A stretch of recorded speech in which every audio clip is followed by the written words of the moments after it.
Hello everybody, I'm Simple Gamer and welcome back to more Fire Emblem The Shadow of Dawn. Today might be the last part of my playthrough.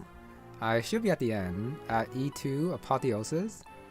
I don't quite like that both E1 and E2 have the same name, especially since, as you can see here, yeah, same name for both endgames, but I guess it's like part 1, part 2. But it's a little bit weird that part 1 had Apotheosis, but Apotheosis didn't really do much. I mean, it was probably used by Desiree to complete the ritual, but she didn't even have it on her. So I'm really not sure why it's called Apotheosis. The dev code like chose a different name for E1. But the explanation I'm gonna go with is that this is like part 1, part 2, and they both refer to endgame. So yeah, that's why the same name or something like that. Okay, last time the chapter 28 and E1 kind of go from like one side to the other. Yeah, so basically take out the bosses and then you're through. Not too hard for my squad since I did use it in my A team, which was pretty fun since I also gave them like my best weapons. So I kind of just like blasted through all of them. But yeah, apparently from what I read in the comments, in chat last time, is that this last part's gonna be fairly quick. So yeah, I should be able to finish the game today. Okay, yeah, I don't have to save my thoughts yet because I am gonna save it for the very end after I see the ending. So let's go. Alright, E2. And apparently there's also no preps, which is kind of weird. So gotta see what that's about. Since, Edric's aligned heart has like 1 use left, so if possible I do want to earn it. Okay, gotta break the barrier, get up to, formerly Desiree, Madalena, and Cassandra ran away. So that's why Desiree was used as sacrifice. So, gotta see Cassandra running through. Okay, Cassandra's here, so everyone's gotta think it's all good. But they still don't know about Desiree getting stabbed. Where is Desiree? Don't know how to explain it. Why is she plotting? Nope, it's not her plot. Not a threat any longer. Okay, yeah. Gotta take care of your mother. Meet her and on this tower. Yeah, since Edric does want to kill her, she will be kind of justified to fight back. Already dealt with her, nope. Look at that. Alright, sun's returning. So eclipse is over. Oh, no, never mind, not the sun. Ah, got this animation. Gotta use it every time. Okay. Angel wings, red hair, but blue hair. Perfect radiance. This could be considered... older Desiree? Oh, it's a younger Madalena. But since Desiree's vessel was used, her body is a vessel for the goddess's power. It should be her body then. Endless power, perfect. But the vessel is supposed to be sacrificed. So it's this younger Madalena then. Perfect. Okay, she looks very imposing. Underworld. Could also say heavens, since she's kind of an angel. That's a sun goddess. Alright, not Desiree, Madalena. Okay, so it's Madalena. Princess ready for sacrifice and love with Gawain. Only a feint. Alright, I'm pretty sure not actually the feint, and Desiree was basically like the backup. So it's not like her plan all along, but close enough. Woefully outmatched. So unlike Zadar, who didn't actually attain godhood yet, This is actually godhood. No, Tancred. Oh, okay. Tancred gets out. But Cassandra and Edric does not. Get the safety, find another way across. Nice, she's a coming. Little king, little queen. You will be knelt. That's a pretty demanding line right there. I don't know if I can either. Especially with a Tancred out of the way. Everything else will have to wait.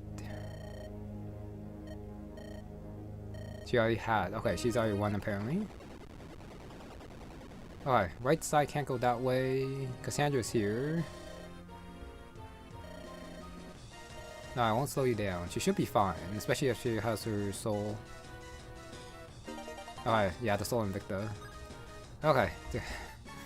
So I have another soul Invicta, and I have another Aegis in my convoy.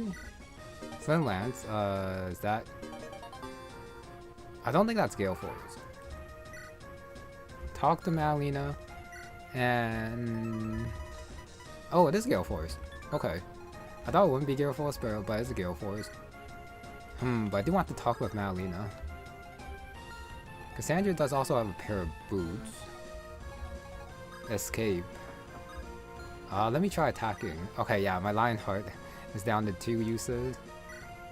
23-6. Okay, let's see. Malina. Her stats are pretty good, and they're not, well, those are them high caps. Okay, Rightful God. Soul. Fortune cannot be crit in the hill. So, yeah, Edric's Rightful King is not going to be helpful here.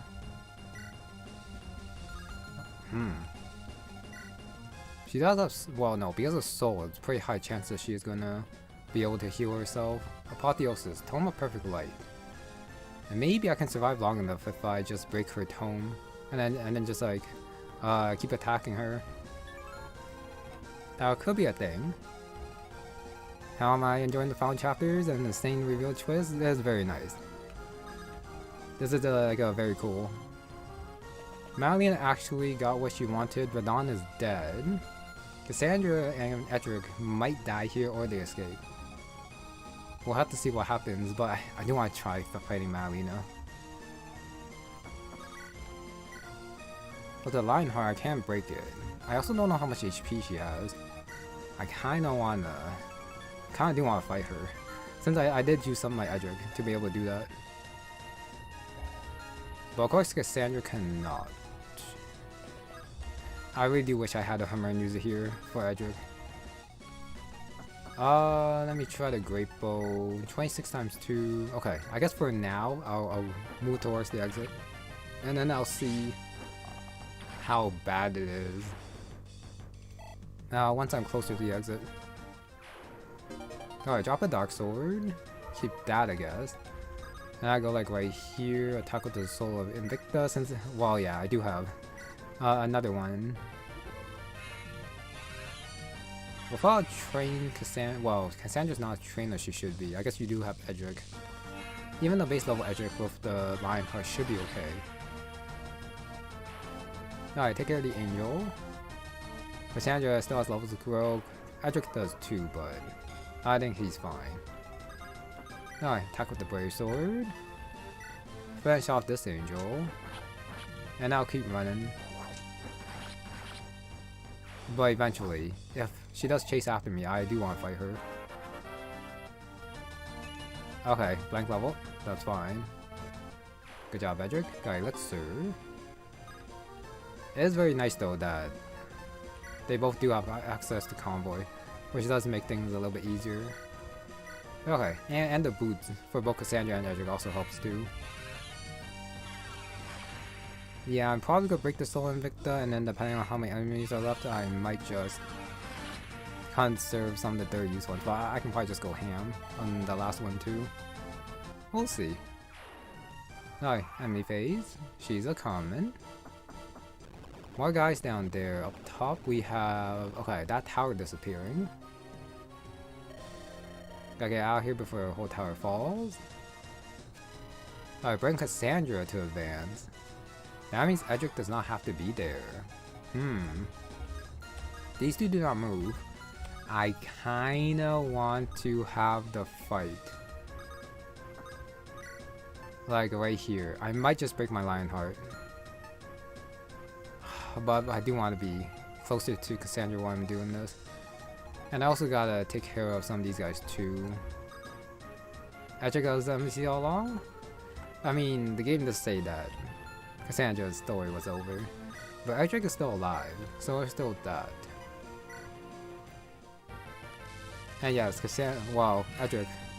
MC right at the very end, but he was also like the MC for like first game, but I wouldn't say he was like the main character all along, since he was trapped in Redden for so long, before coming over here to help out with the Empire. So yeah, just saying that I think is selling. Yeah, the other two short. Okay. I guess I Brave Sword again. Rather not get hit by the lightning. And yes, Edric does basically, well, he should outmove Malina. I just gotta double check how much. Alright, 6 move. So Edric can go back here, and then I can actually use the Great Bow. Yeah, that should be fine. And I stole Invicta. And then I guess I get the fight, and then afterwards I get the talk. While equipping the Lionheart, I think. I don't know how much Cassandra's gonna do against her, but I guess I should check the damage. Since she's not that threatening. Can I hurt her? The Great Bow's not that bad. Alright, there's a soul. That's fine, since she can't get health back.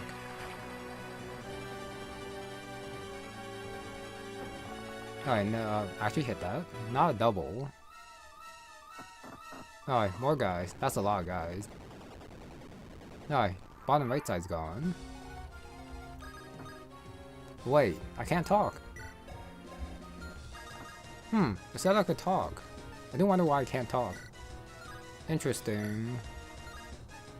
But yeah, my strongest weapon is basically the only effective thing. The better proc soul. Soul proc, I guess so. This means for Edric, I do gotta go slowly. But I also gotta take care of these guys too.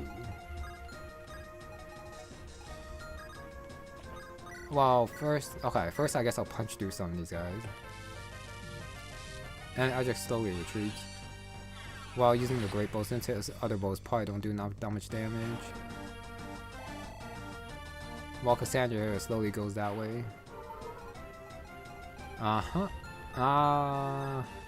Even if they don't move, it's fine. I can probably kill 2 and then tank the last one next turn. But I might as well just like kill all these guys. And maybe check if Cassandra and fight Malina as well. But Malina did not talk to Edric. So I am gonna assume that she's not gonna talk to Cassandra either. Okay, almost broke one of my solo Invictas. Which is fine since I don't actually need... Well, hopefully I don't actually need all of them. And getting some EXP for Cassandra probably helps her get through the last bit by herself as well. Alright, go down there, put away... I probably do want the Blessed Ring. But I guess for now I'll just keep using the Great Bow. Since it probably does like the most damage. For a Dark Sword, do I have a different sword that's 2 range that's better? Probably not. Iron Bow is probably not gonna do that much. I don't really need a Holy Shield. It's not like I get crit there. I still have some slap boosts as well, but I'm probably not gonna use them. Alright, I guess just a little bit of healing should be fine. I guess I should also check if she gets stronger every turn. Probably not.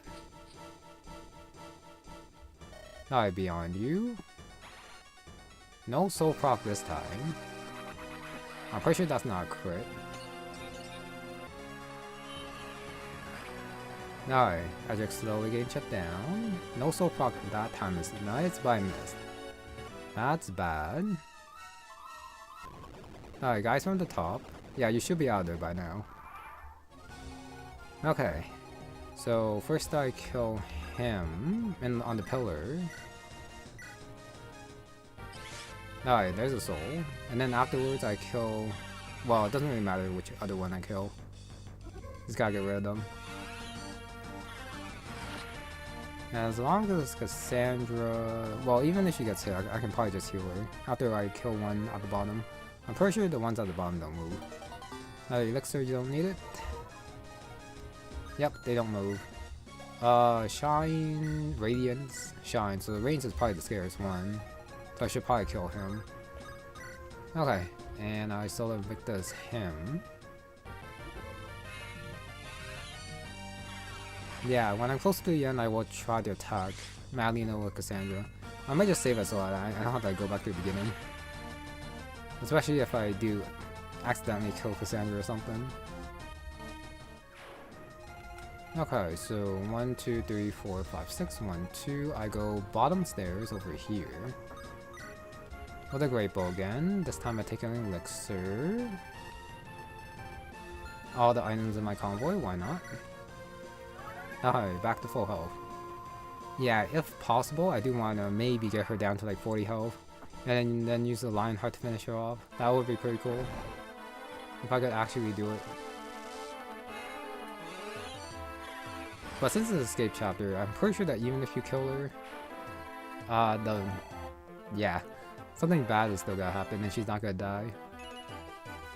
Alright, more magic. All the good levels for Cassandra at the very end. Why not? Okay, so she does have different lines depending on how many times you attack her, which is pretty cool. Ah, there's a soul. Unfortunate. So she's back to full health.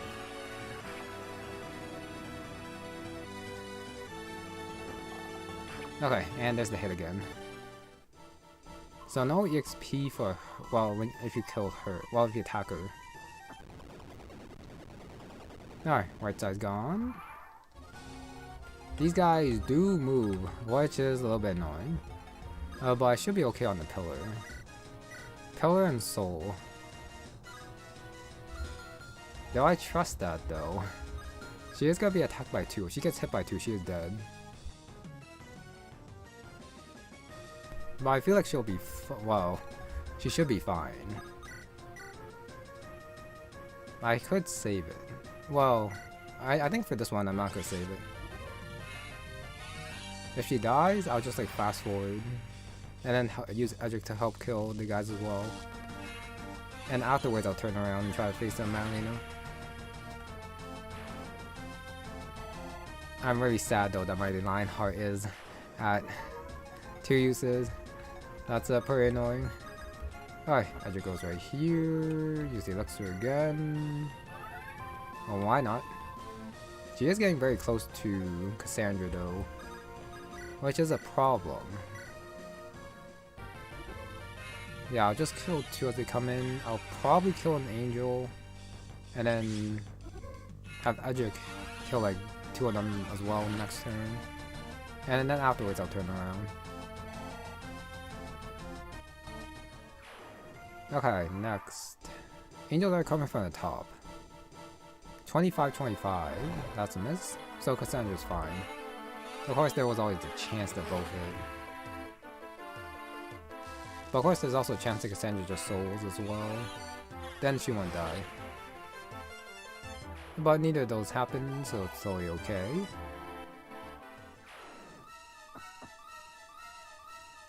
Alright, 20. Okay, got hit on that one. But now she's full health. Plus 25, minus 130. Yeah, I guess I could just like check right here. How much the Soul Invictus does against Malina. Not bad.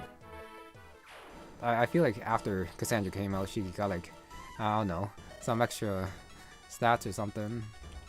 Learn your place. 70 hit. So, yeah, standing on the pillar does help. I got hit there. I hit her too. Yeah, it's gonna be a while before I get her down though. To, enough for the Lionheart to kill. No, that's actually gone. Sorry, give me a sec.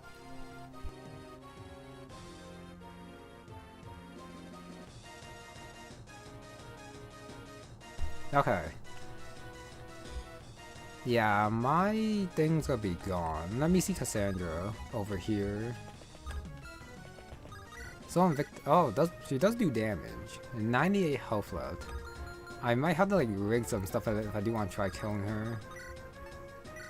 The Brave Sword just does not cut it. The Dark Sword might be a little bit better. But I really do like the Great Bow. It is very nice. Yeah, 28 cap speed. With the Lionheart, if only I had a fully used Lionheart, I think I could actually kill her. With Edric. Okay, so Cassandra goes like right here. Solo Invicta's him. Yeah, Brave Sword. I have to like attack with the Brave Sword a lot and then not also get sold. So it's probably gonna take forever to kill Malina. So I should get out of here. More taint in chapter 10. No, there's not gonna be taint here. I'm not tainting. And what do you mean taint in chapter 10? I don't know what you're talking about. Okay. But I am really sad that there's no talk though. It's like, what? There's a talk, but there's no talk.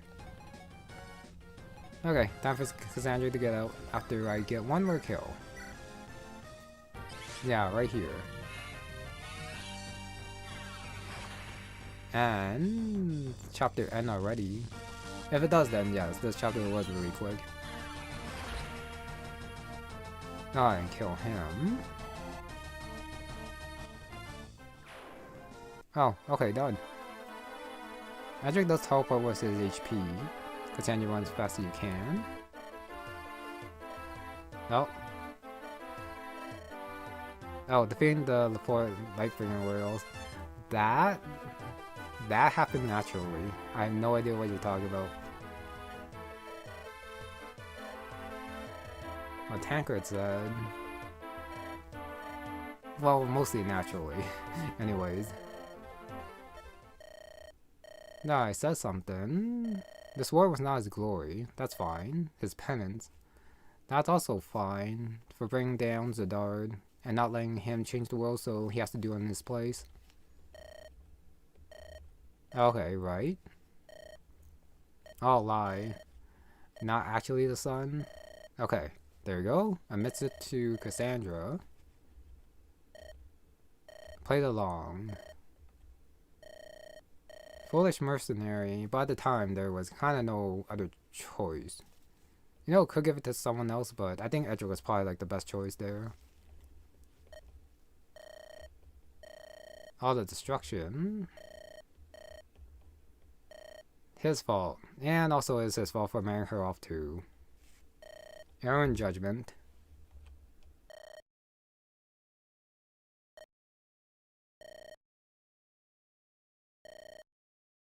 Yeah, even if you do pay, giving up your life is probably not the right thing.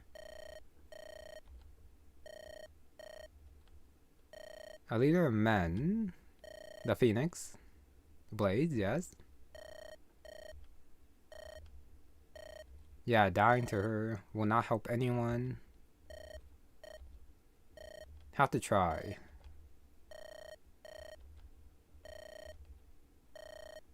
Stems from his lie. No, I won't say that. Alright, end the betrothal. This is how it begins. But not quite Cassandra's fault, as they predicted. Ready now, Charlotte for war, huh?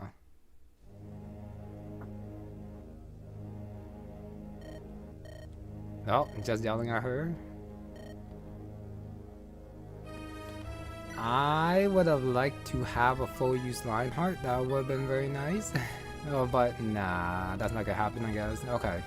In that case, I guess I do just go like right here.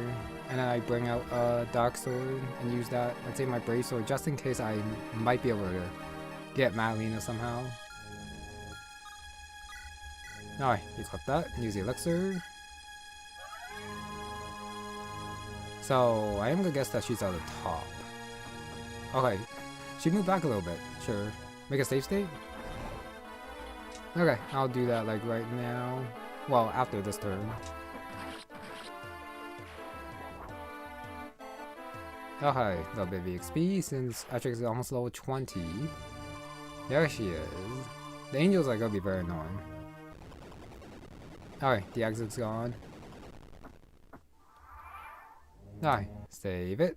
And I'll put it there. Let's go Edric. Probably go like right here with the Dark Sword. 60 times 2. 0 hit. That's pretty nice. Yeah, time for some dual blade action. Because his big sword only has 2 uses left. And then I will get the talk. No, Madalena just attacks. There's a soul proc, which is fine. Since she is full health anyways, it's totally okay. Okay, and then even if I get hit by the next one, I should be fine.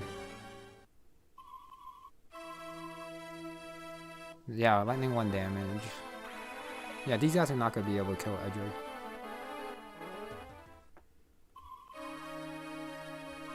That's a lot of angels. Bottom left side's gone. Alright, face your fate. Talk. 120 health. Little Edric, your mother.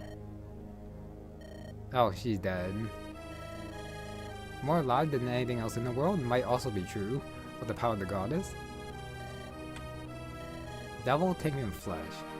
Insult. The Dorian's son after all. Oh, warned about you. Blind to all but ambition. Oh, tanker at the bottom? I did not see him. Not a good liar. Queen of Dawn started hounding. Needed options. Yeah, I guess I'll load the stage state after to check if tanker was actually down there, since I did not see him. Terrible Chancellor. Uncaring for the plight of the lowborn. The privilege of being king. Okay. So she did abuse her power. And I guess that's why Edric sent her away. Not just because of the Empire, but because of her actions.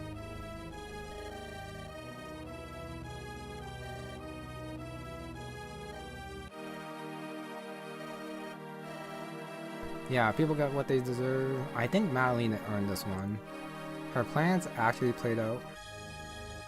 Actually laid them. A drunk. Echo deserved to die? Nope. That was partly her fault too. At the very least. Rosalind and Edward survived. Gods we rather fight. I do wonder if she gained any like knowledge from having the goddess's power in her. Since the sun goddess did descend. She has the power now, but does she have the knowledge, I wonder? Feed the hungry, heal the sick, will she?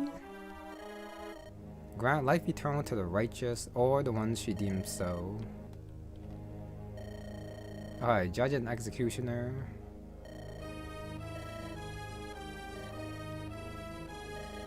Petty queens. Yeah, where does he stand right now? No, everything done was for his sake.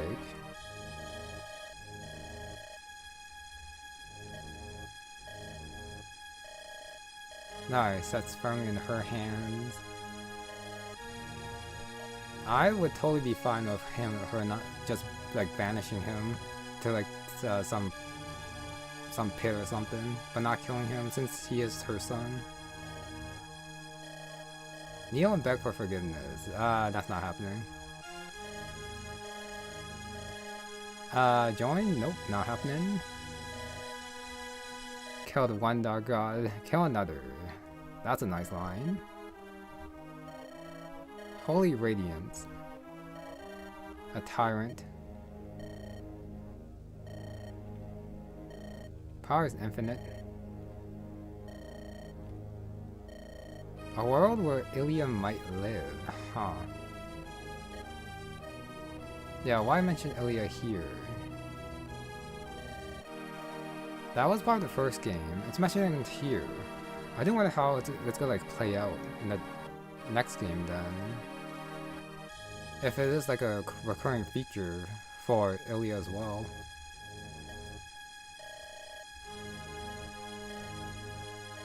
Can save her.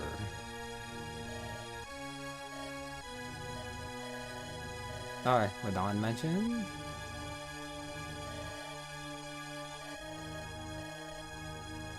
Pass on. Broken the cycle.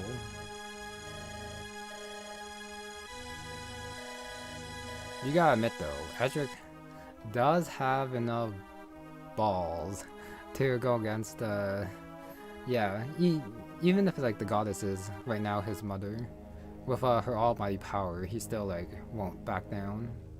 Which I think is worthy of respect.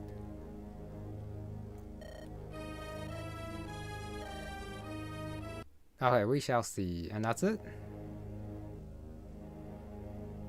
Okay, and then we're outside. And so began the tyranny of light. Choose death over pledging lives to, yup. Well, for now it's just Edric. Gotta see what the others decide. Tristos was the first to... I mean... they probably just kneeled before her. An actual goddess, right before them. And being the religious people, I don't think they had too many qualms about that. Cannot withstand the rise of the sun goddess? I'm pretty sure a lot of them just excited with her. Okay, Florencio held back the rising holy dominion for a year.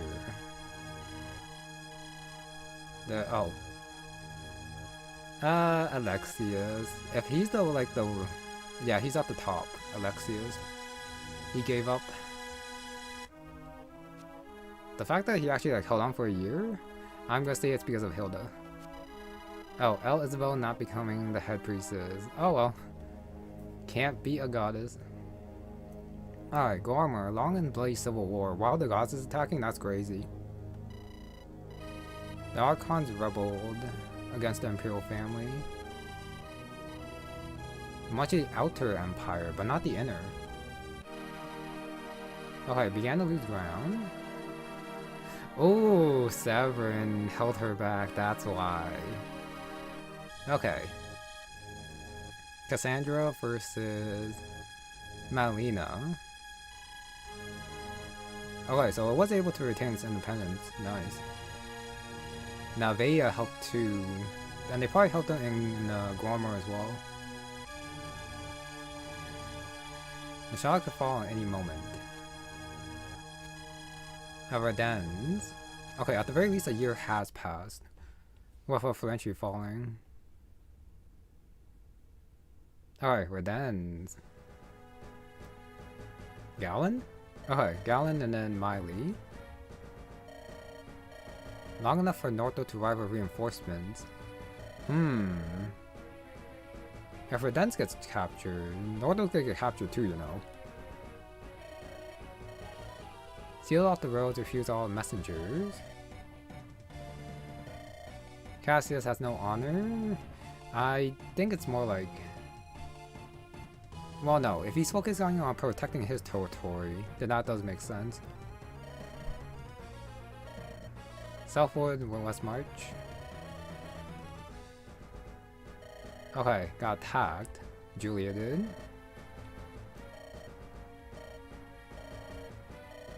Southward surrendered. Really? Southward surrendered, okay.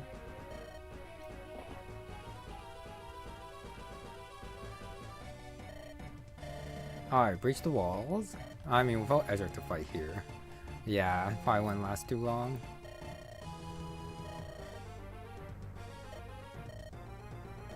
No morale.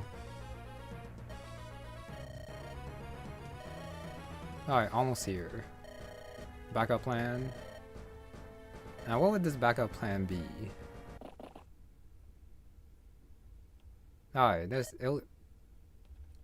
Ilya. The rumor. Gormy's wyverns flying. Alright, yeah, it just could be a rumor. Alright, angels have full control of the skies.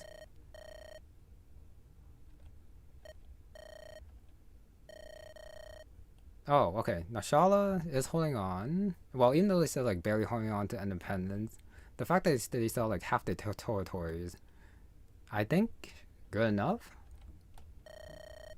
Will not cross the sea. Time to go. Alright, no one's stronger than Uncle Galen. Edric was. Alright, catch up. Yeah, this is kind of like Edgar. Yeah, I don't think he's catching up. Auntie Miley. I do wonder if they also explained Edric to her too. Yuck. Okay, fair.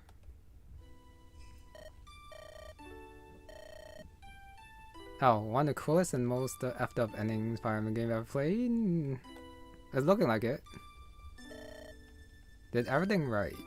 Tried. Manlia's army is infinite.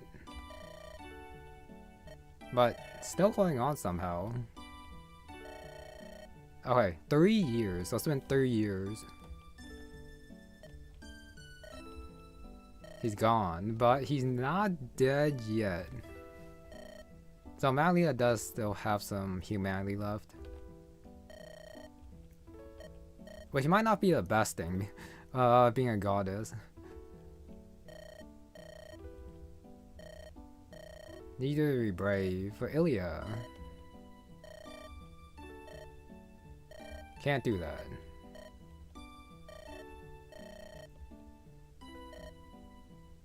Alright, time to use another underground passage. Another road. Mentor Hadrian. What? Wow, I think. I don't remember. Did Hadrian retire or did he like die of old age? I'm pretty sure he wasn't that old. Okay, and the Royal Knights are up for it. False Goddess will not have her her grandmother, yeah.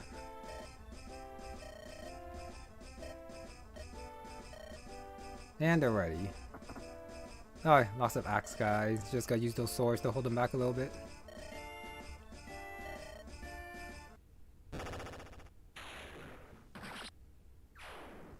Alright, Hadrian died of illness 2 years after the events of the first game. Okay.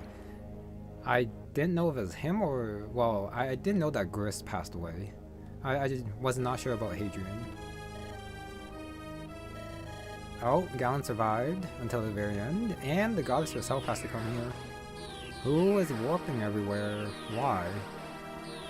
Like 3 tiles. I guess it's to show her power. Okay, there's the F-bomb. Nice. Blasphemy. That's not nothing. You Banshee. Heal her too. Light plenty. Yeah, Dealt Divinities changed that.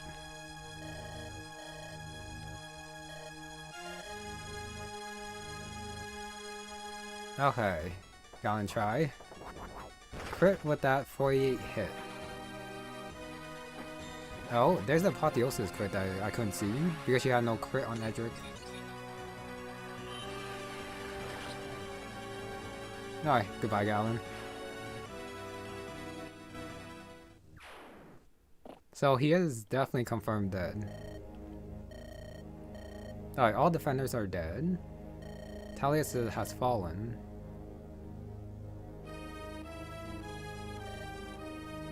So it is.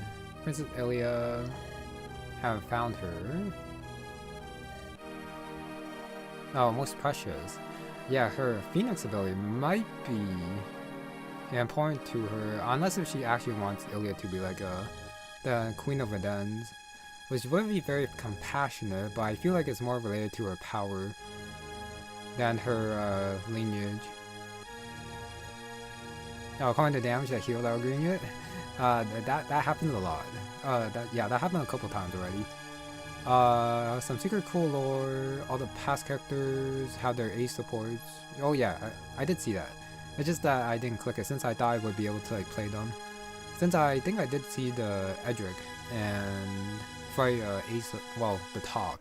If it's not the ace support, but yeah, I did see it there. But I guess you do gotta like go into the support view in order to see it. Alright, tell Dawnsworn, do what they must.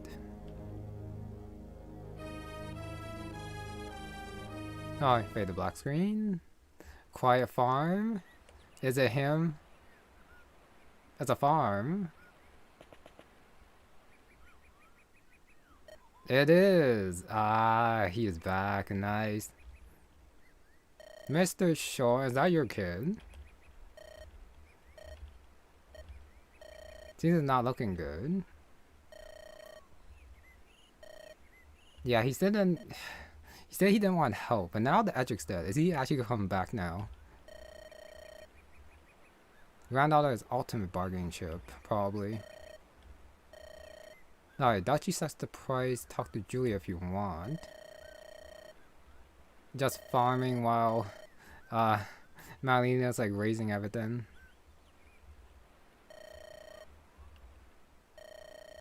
Don't have anything left over. Nope, never mind. So not a son. I'm pretty sure. Sean was slaying Malina? Maybe. Bring a fair share to table 2. Oh, a few other characters hidden in lore. Theodore, Severin, Alexius, Hilda, the Joel and Rivka? Okay. Yeah, I'll probably do it in my own time. That's Gareth. Oh wait, that's Gareth? Gareth looks like that? Okay, yeah. So Sean is confirmed. Well, yeah. He was gay in the first game, but actually gave him the ace support with Gareth. Since Gareth got his revenge. So I guess he just like settled down with Sean. But he did talk to them like they were kind of strangers, kind of. I see it's Gareth, okay.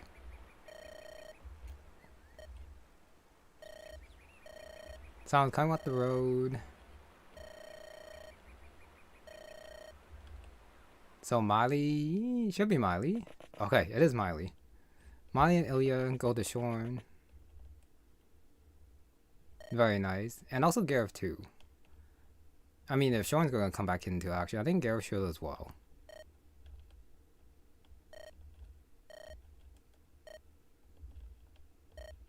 Yep, Miley. What do you mean, why are you here? I guess they're like in the countryside and did not hear about anything. Wait, 3 years? I think that's not the right thing for 3 years, my man. Yeah, this seems a little bit inconsistent. I mean, I'm pretty sure they are like in the countryside, but like 3 years of Madalena going wild and Sean not knowing anything is crazy. Alright, bark when he snaps his fingers with Sean. Shouldn't be here, deserve better, but... Okay, so they do know about New Dominion from the south. Yeah, 4 years total, I think.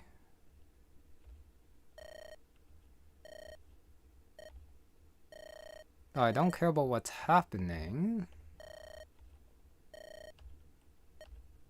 Oh, what do you mean gone? I mean, yep, disappeared. Should have helped him when he was still around. Own mother. Miss Goddess. Oh, she rules it.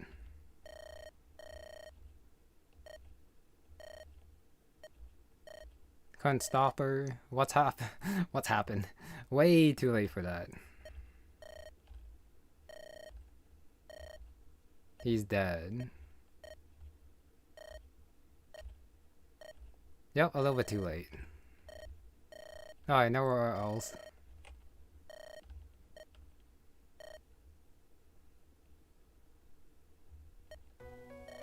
Alright, Elliott's here. Uncle Shorn, Uncle Gareth. So yeah, if I didn't know it was Gareth, well, there's the confirmation. Shit is right. Yep, definitely correct word right there.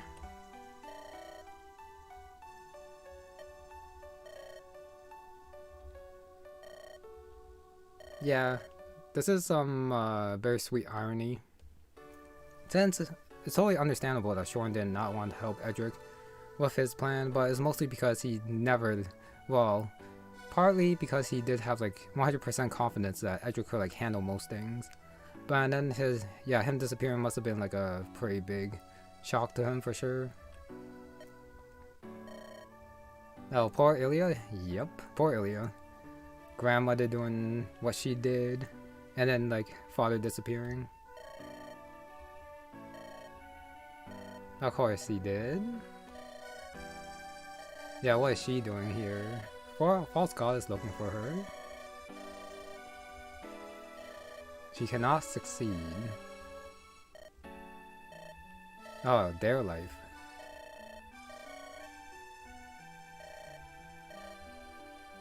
Gallon gone, falling to pieces. So what's Shorn's answer? Give her back? Take her elsewhere. Is there elsewhere? Oh, Gareth, she's not leaving. The compassionate run right here. That's a quick name change. Thought of it on the spot. Okay, Gwen. Guess they will.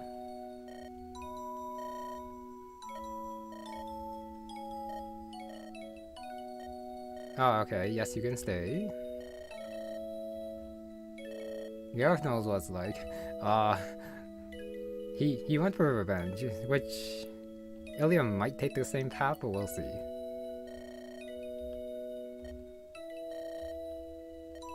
So what's Miley gonna do now? People looking for a girl your age with that name? Not a princess. Ah, niece. Full sister.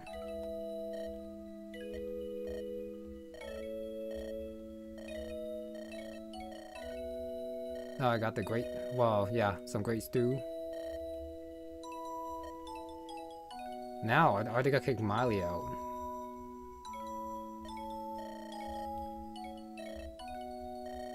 Yep, half the damn world. Heard about it. Oh, okay, Julia did muster an army.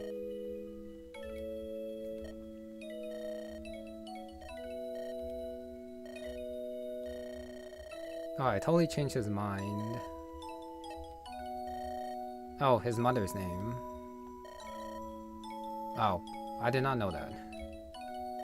Well, I might have known that and then I forgot about that. Too good for you. He knows it.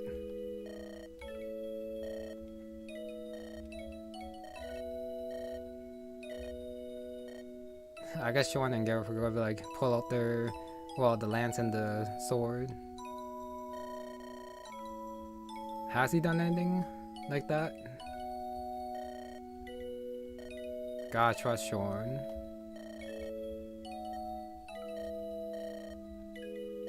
Good friend. Refused all of Edric's advances, but yeah, he wanted his own life.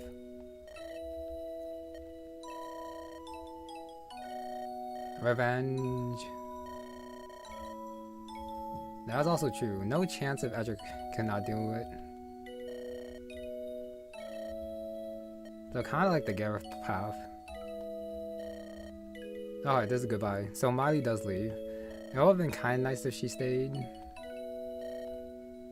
Since I do like Miley. But yeah, she might not make it to the third game. She never does.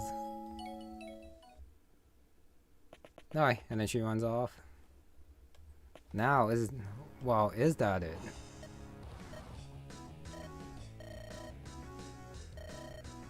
Alright, stuck on babysitting duty. Always gets his way in the end. Mostly. What's this heroic music to end with though, with Shorn? Old friend.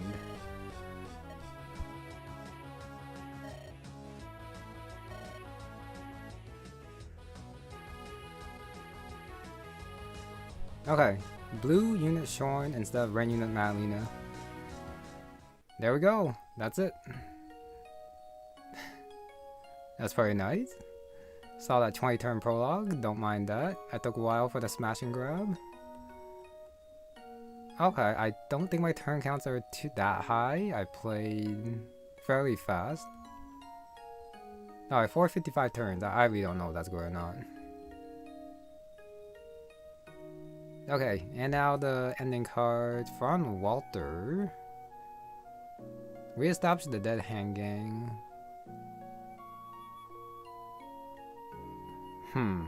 I think the only ace support with Cassandra will be Ferrand for like romantic.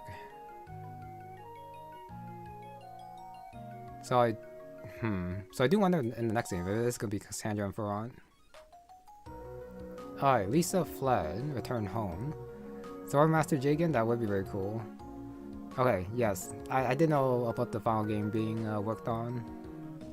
I don't remember where I saw it, but I did see it. Oh, Lisa rejoined the fight. Tried to run away, but then came back. Farah joined the Royal Knights, so working on the Cassandra. Devastating War. Alright, just as grand a knight as her peers. So even though I didn't use her, she apparently still gets on pretty well. Okay, Adriana, Honest Champion, Randolph, Fist of Nashala.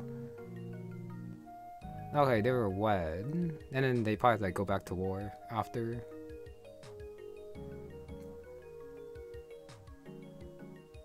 Oh, celebrated.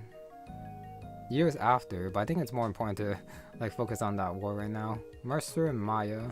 They probably went back to Northo. Yup.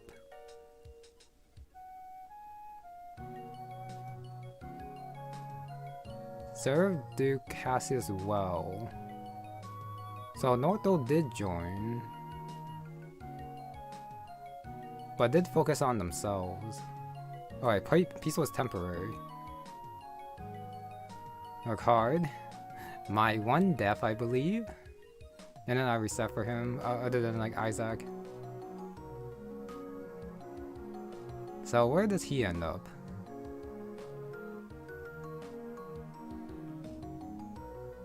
I did get the Radon A support, but then since Radon died, I guess that did go away. Watch Severin redeem himself in the sequel, he'll definitely be there.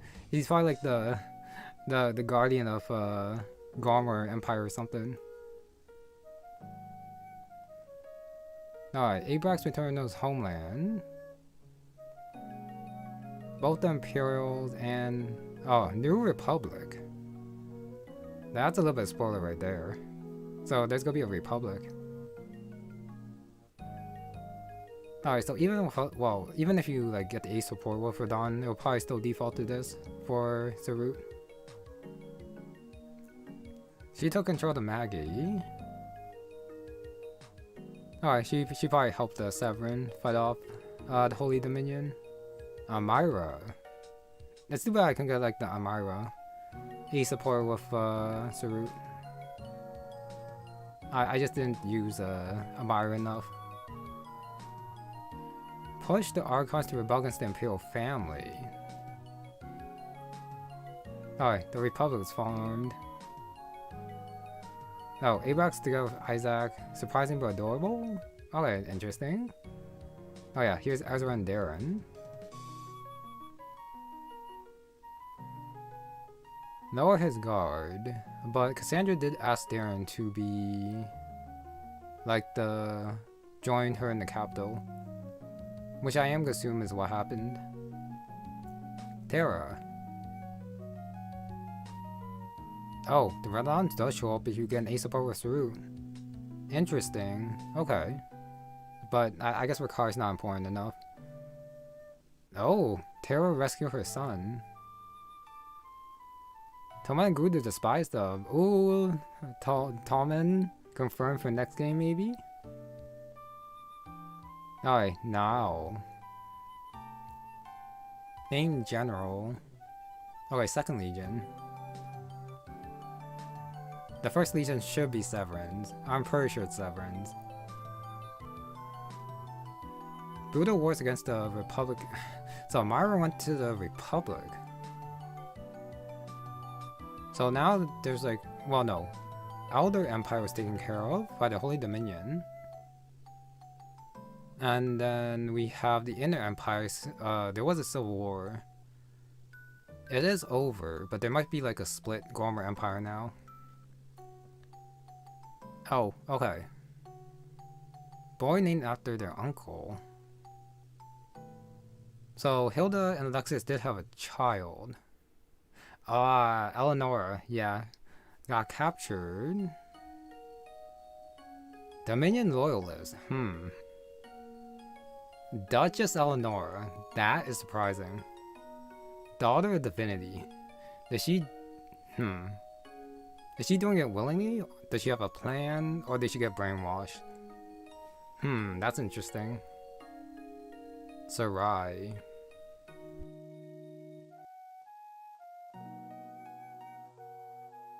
So Nevaeh basically joined Oshala. Eleanor L, kind of there, yes. That is true. Alright, draw on Rivka. Oh, yeah, the text went a little bit too far there. Yeah, a little bit too far. He needs a little bit better, rounding right there. Eleanor definitely won't do that willingly. Yep, probably. I'm sorry, Isaac. But yeah, died of the land of light. I didn't want to reset for you. Tancred. Tancred's magic and wisdom, but focusing on Sheila. Edward. Okay, he fled. Even greater evil lurk far to the north? I think... Okay, that might be a little... Interesting. Evil to the north. Alright, Sheila. Frozen figure being dragged.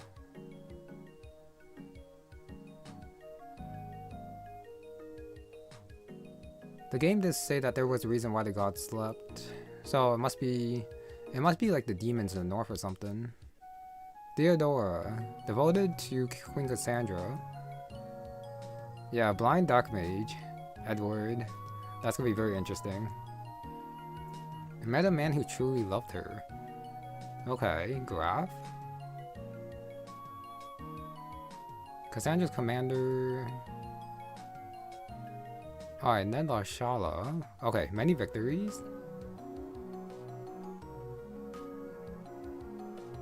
Ow. Ow. Goodbye, Graf. Yeah, sorry, Grappa, you're dead. Well, definitely not seeing him in the next game. Mayron.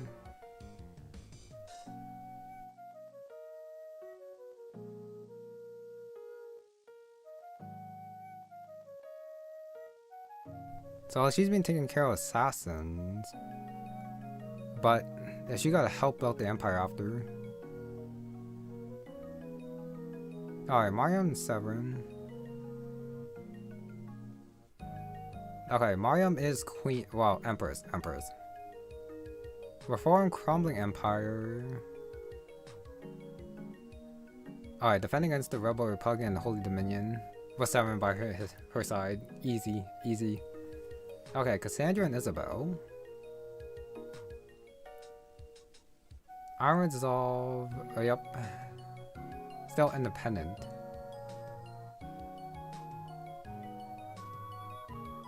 Divine favor for all who took up arms in defense of Nashala. So, well, yeah. Tristos did get captured. Godslayer with Dawn. Oh, moments after felling. Yeah, Hesteful.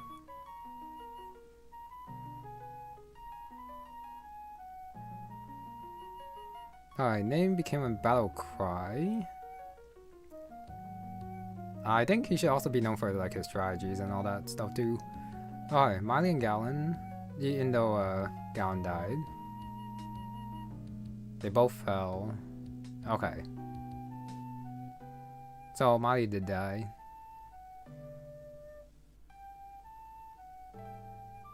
I thought she would be like, I don't know, Hadima. Doing the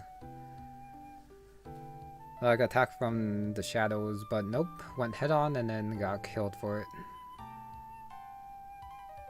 And Freya. Yeah, where did Freya go? Freya never stopped searching for him, okay. But of course, she also has to worry about her homeland too. Wait a sec. We don't get Shorn and then Shorn still gets a card? And Garrett's not here? Okay. Interesting. Give her a new name, chance to grow up in peace.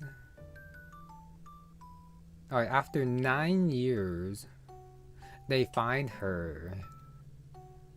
And that might be the beginning of the next game. When they actually find her. Unless we start with someone else, which could also be fine too. Oh, how do I feel about the game? Your favorite Fire Emblem? It's definitely a really, really good game. That's for sure. Is that it?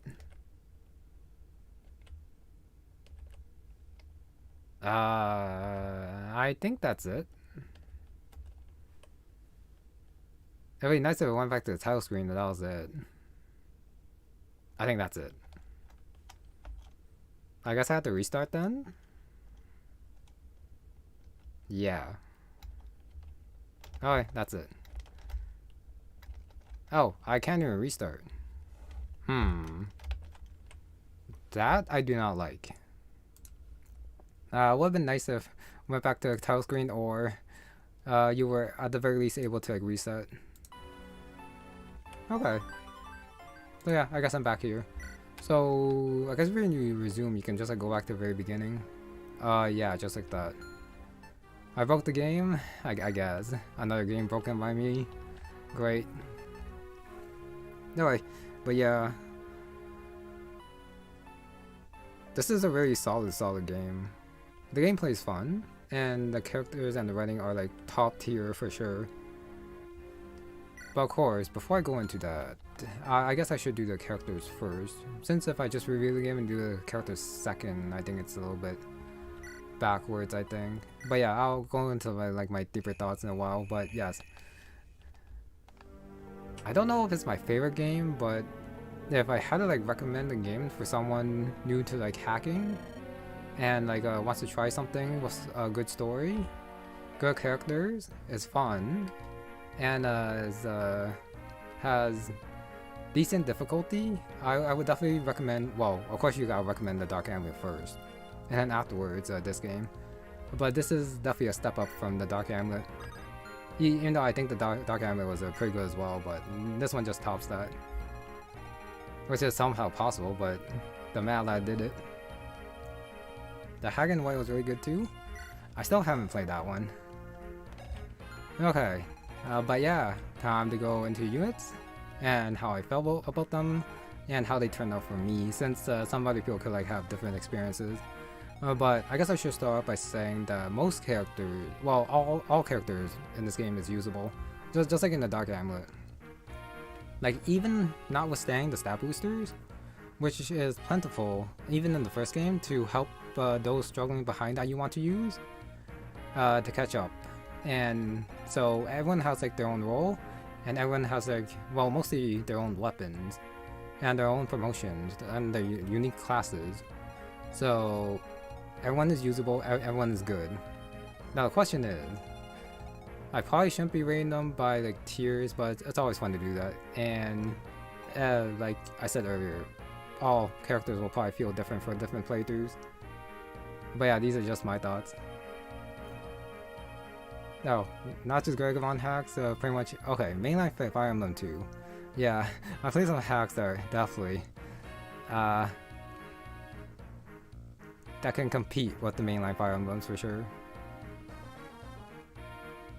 Being I've told you respect the opinion, yes, that as well.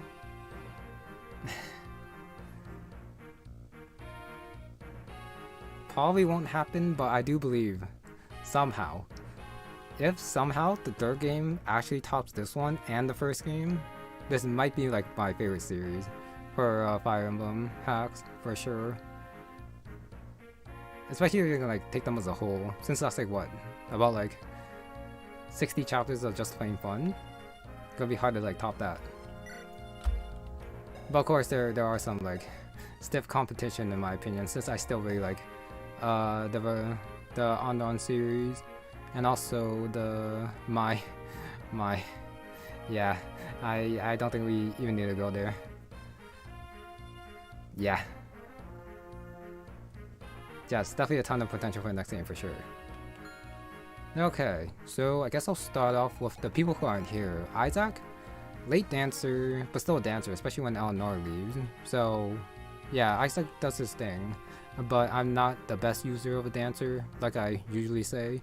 And rather than a dancer, I'd rather just use someone else who can like provide their own unique thing, which I think is a little bit more fun than just dancing. But dancers are good because they dance and make your strongest units get an extra turn. So yeah, I'm pretty sure Isaac's pretty good, but he's dead. Okay, and then after is Radon, who's also not here. But I think Radon might be the best unit in the game. He gets Gale Force super early on. His strength and speed might not be able to like kill everything in one shot, but he is solid for like basically going where you need him, since he can also do his utility as well with the lockpicking and chest picking. And after promotion, after getting the Maelstrom, he's just a beast. He is probably the best unit in the game. But of course, my favorite character is not him. Yeah, I really don't know if I can top Elgar Spear. And all in the series is top tier. Tide, yes, that's also. I think the Andon gameplay is better. And then the story is right below, I think, this one, like if taken together.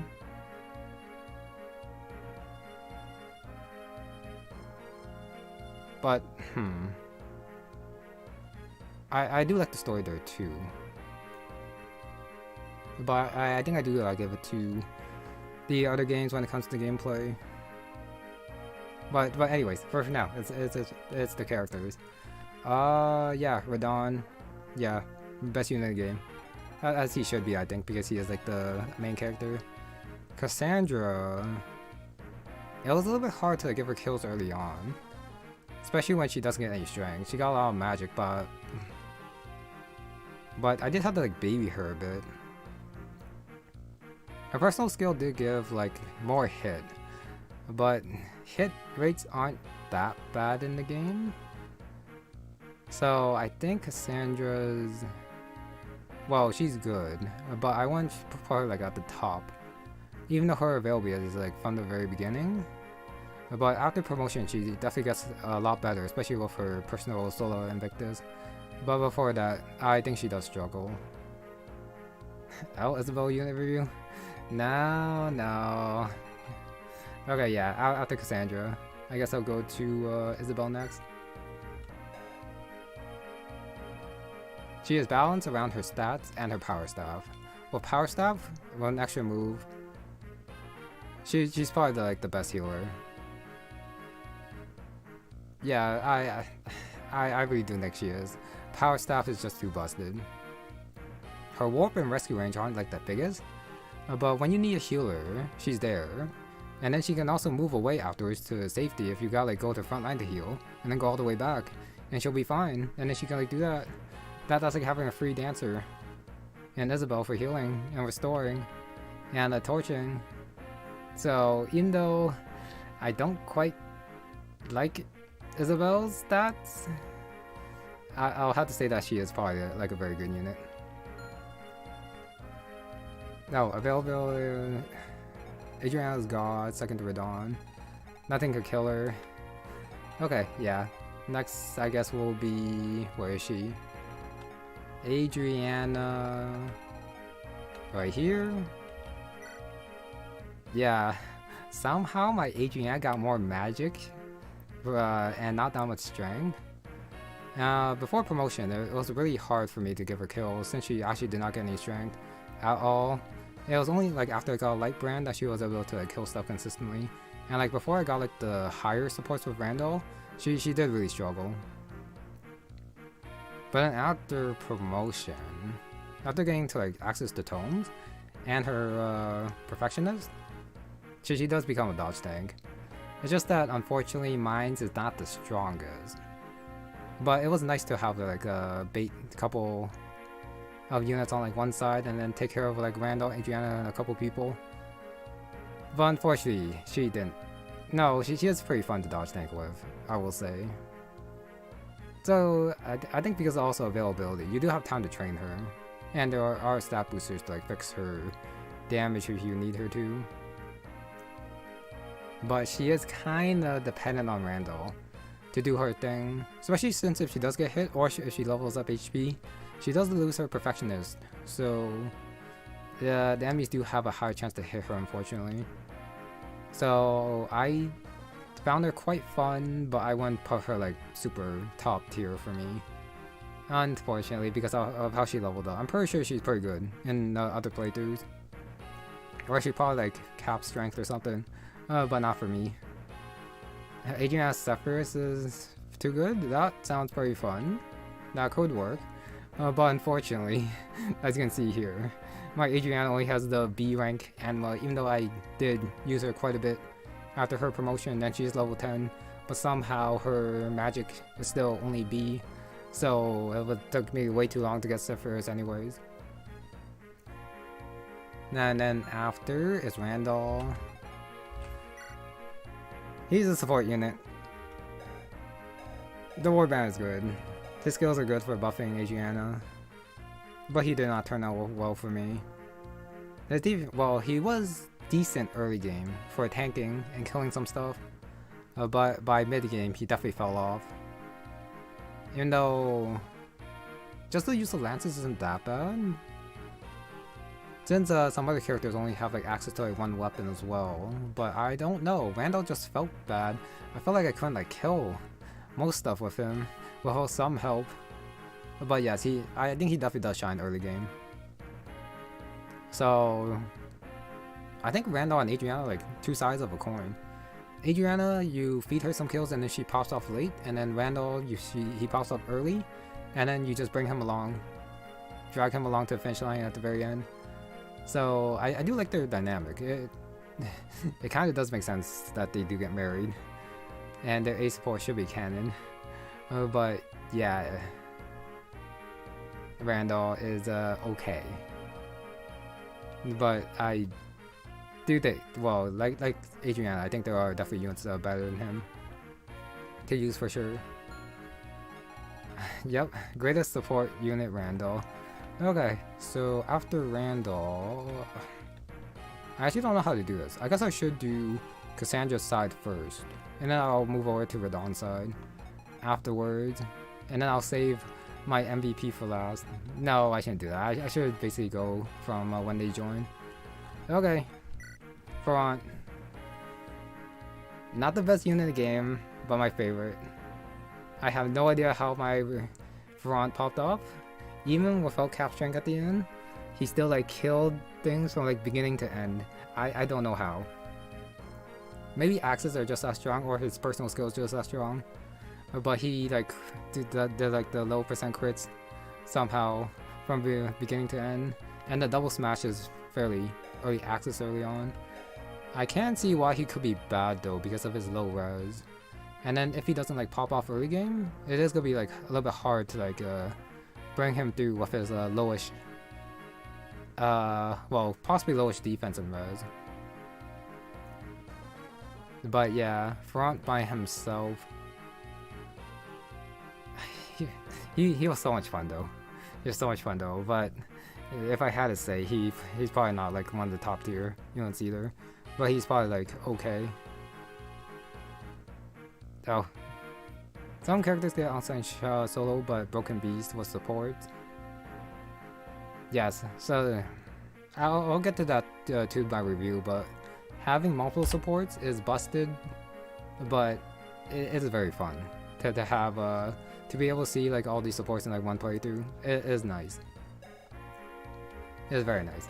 So sorry Front, I do love using you, but I can't say that you're like a super top tier unit. But you were for me. Definitely. Alright. Walter, the wall. He might be... Well, he might fall off late. But he is your only tank, well, your main tank early in mid game. And he does his job so well. So well because of Imbue. Giving a tank so much defense, so much, well, decent res, so much HP. And then giving him magic and also being able to like restore his health with magic. I don't know, that's just so big brain. He's a tank that doesn't need healing, so he's self-sufficient. So then your healers can like heal your other units that might also get hit too. And then he can just like solo inside and then like make you worry free. Yes, he is the wall. I have no idea how anyone can call Walter bad early game. Maybe late game, but because of his like how good he is in the early game, I think he is like more top tier unit. Maybe not as busted as like Radon, but I think he should be up there of how good he can be, especially since I think he probably just needs like 1 or 2 speed wings to like not die to stuff late game, and then he should be fine. And then I think my Walter is a little bit speed blast, just a little bit. But yeah, I do think he's great. He's probably better than Front, but I will be biased and say that Front is, well, my personal best unit in the game. Okay, yeah, love Walter as everyone should. Okay, I guess after Walter is Lisa. Lisa, she's fast, and I can definitely see her like being a very good unit because of her extra crit. Well, where she like kills everything. And then the Lies Lance, having a Reaver Lance that I broke quite early on, I think makes her pretty solid. But of course her low defense makes it so that she can't tank that well, but when you kill everything in like basically 1 round with how much speed you have, I don't think that's a problem. But of course I did, well, you know I say that my Lisa is level 9, so I did give her some training, but I think I did not prioritize her as much as I probably should have. But she's probably like really good. Compared to Front, I think I will have to say that she probably, on average, will turn out better than Front, especially with her crit. Oh, Lisa dodge tank versus getting strength level ups. I don't know why. Her strength level up, well, I'm pretty sure her growth isn't actually that low. 35 is not actually that low. But with all the strong lances in the game, she probably kills stuff quite easily with the Vivictus, which probably helps with her strength issues. Okay, because of her strength, well, if some other people are saying that she has strength issues, then she might not be as good as I think she might be. But I really do like her speed, so she won't get doubled by anything, and she probably doubles everything else. And yeah, with a Hermerium on the Lies Lance, she can take care... Well, she can tank, well, dodge tank on player phase, and probably dodge tank quite well on enemy phase as well. No. I think even with strength issues, she's probably still better than Front, I think. When I have a 35 strength, 7, 25 strength of Myra, don't worry about that. Like I said, these are based off of my experience. And experiences may vary because of Fire Emblem. After Lisa, who else was part of the Dead Hand gang? I feel like I'm forgetting someone. Or am I just crazy? Yeah, I might be crazy. Well, since I don't know, I guess I go back to our Dawn side. Her personal weapon is very useful, yes it is. Lisa needs to rely on effective weaponry, which is okay. Especially with her speed, she's totally fine. Oh yeah, Farah. No, I did not do Farah first. It's just that Farah went to the other side, so I forgot about her. Where is she, Farah? She should be down at the bottom. I don't know why I can't see her. Wait, where is she? Oh, okay, she's here. I'm just blind. Alright, Farah. So the trainee... She's a flyer with axes. This Farah I kinda dropped like close to the late game. But I think Farah's probably good. She does have like lower strength growth. But she does have a lot of levels to grow. And then if you feed her everything, I guess she could be good. Her personal neck biter is not bad with a high hit. Problem is her low strength. So she needs... I think she actually does need like strength, yeah, stat boosters. Because late game, without like a better personal weapon, I think she will fall behind. But an early available fly after she promotes is not bad. Yes, I did miss her multiple times, my bad. Lisa, I found a little bit easier. But as for Farah... No, I don't... No, but she is a flyer. So she does get points there. But I don't quite like her personal. Yeah, that's this one. Within 2 spaces of Cassandra. So she has to stay near Cassandra. She's a flyer, so she wants to go her own way. Oh, she didn't have a super high crit, but she crit almost every single battle. That's my Front. I don't know. I just felt like I didn't need her.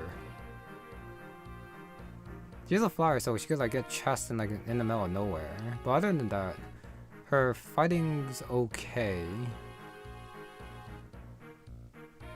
But there are other units that I would rather use, hence why she wasn't in my final squad. I can see why she could be good though. So because of her...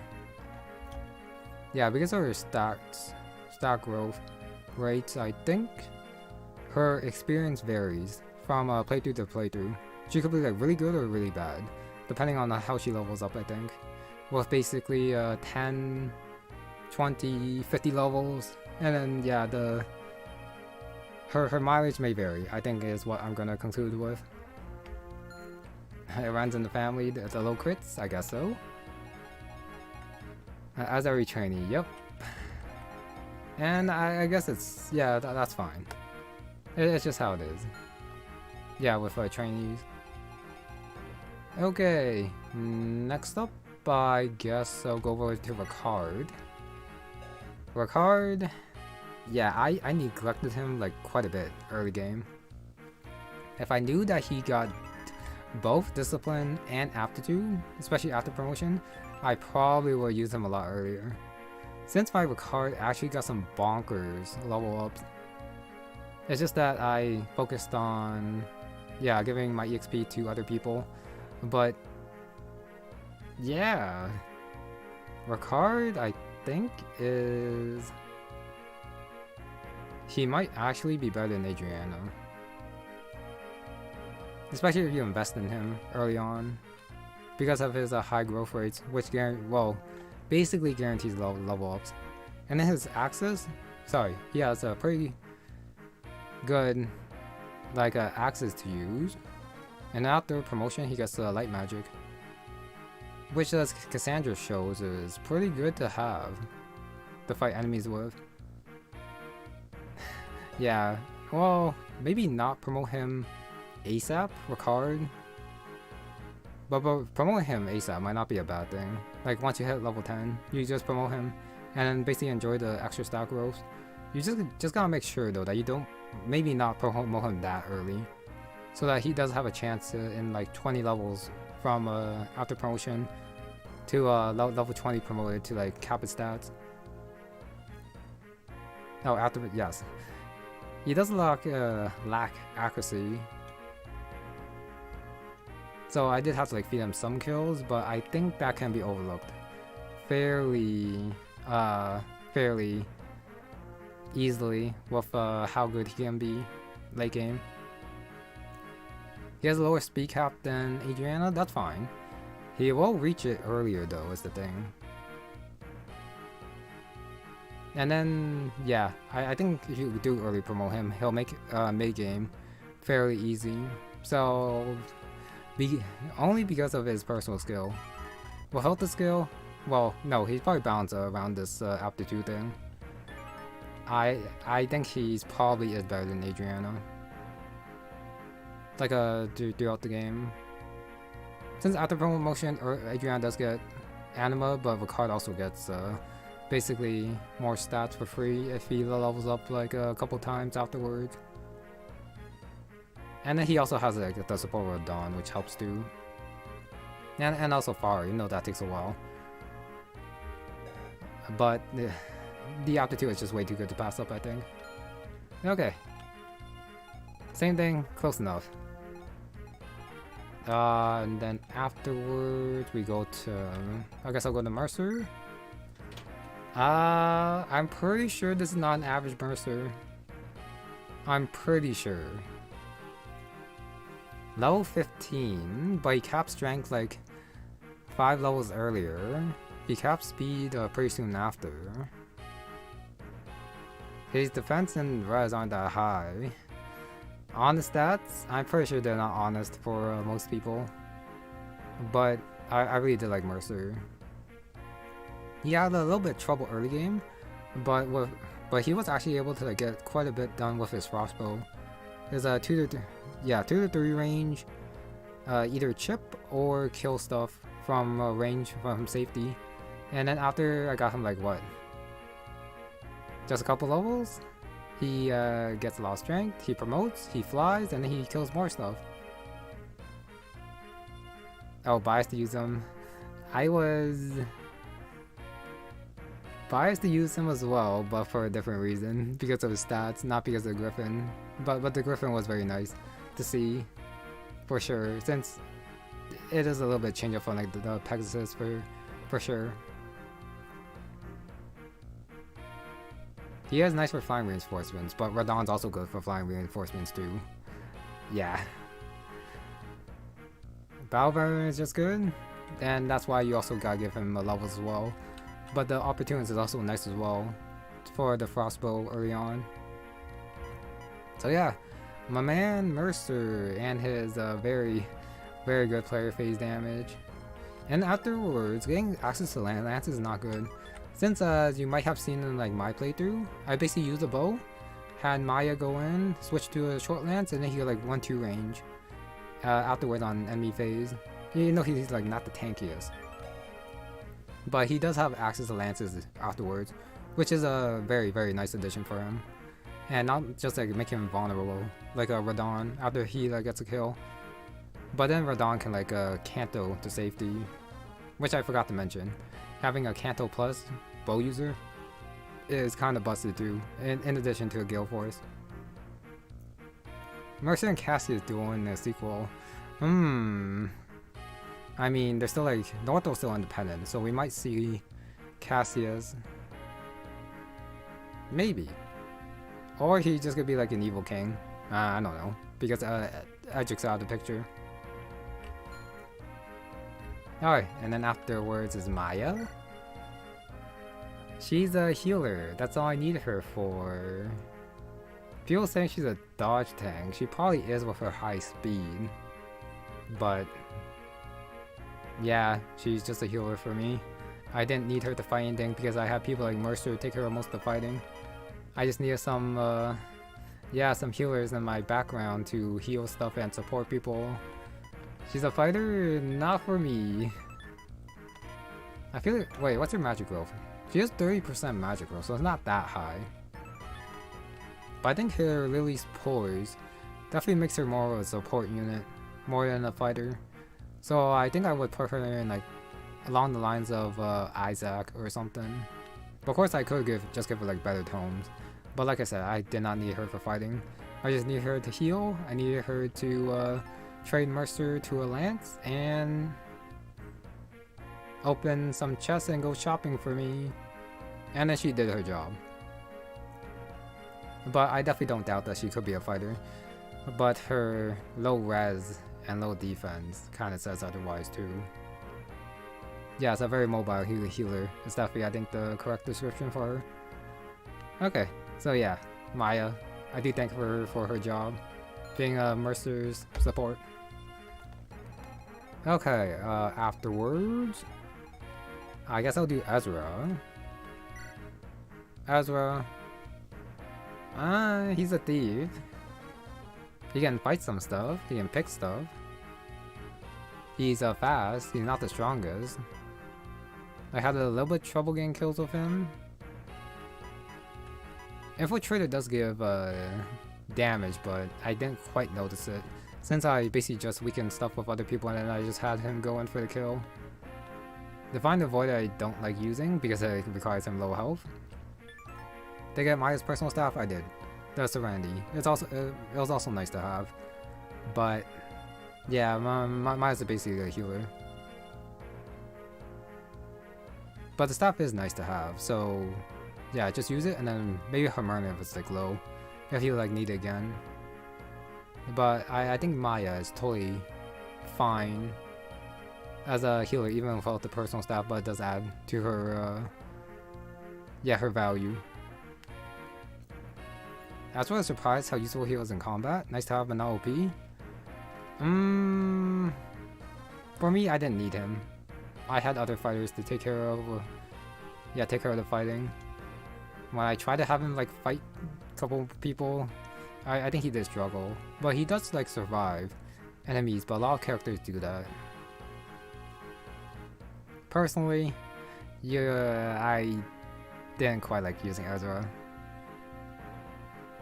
I don't know. He just... Yeah, maybe my impression of him is not the best. Because he did get like crit. Counter crit by Ferron in the, like that one chapter when he tried to like attack him. He could like cause the game over, but then he got counter crit. So... I also can't tell if 15 strength is high or not. 25 speed is nice. But maybe it's because I didn't like give him the best sword, that he couldn't like kill stuff reliably. But yeah, I don't quite like him, but he's probably like fine as a thief, and also as a fighter as well, especially with support.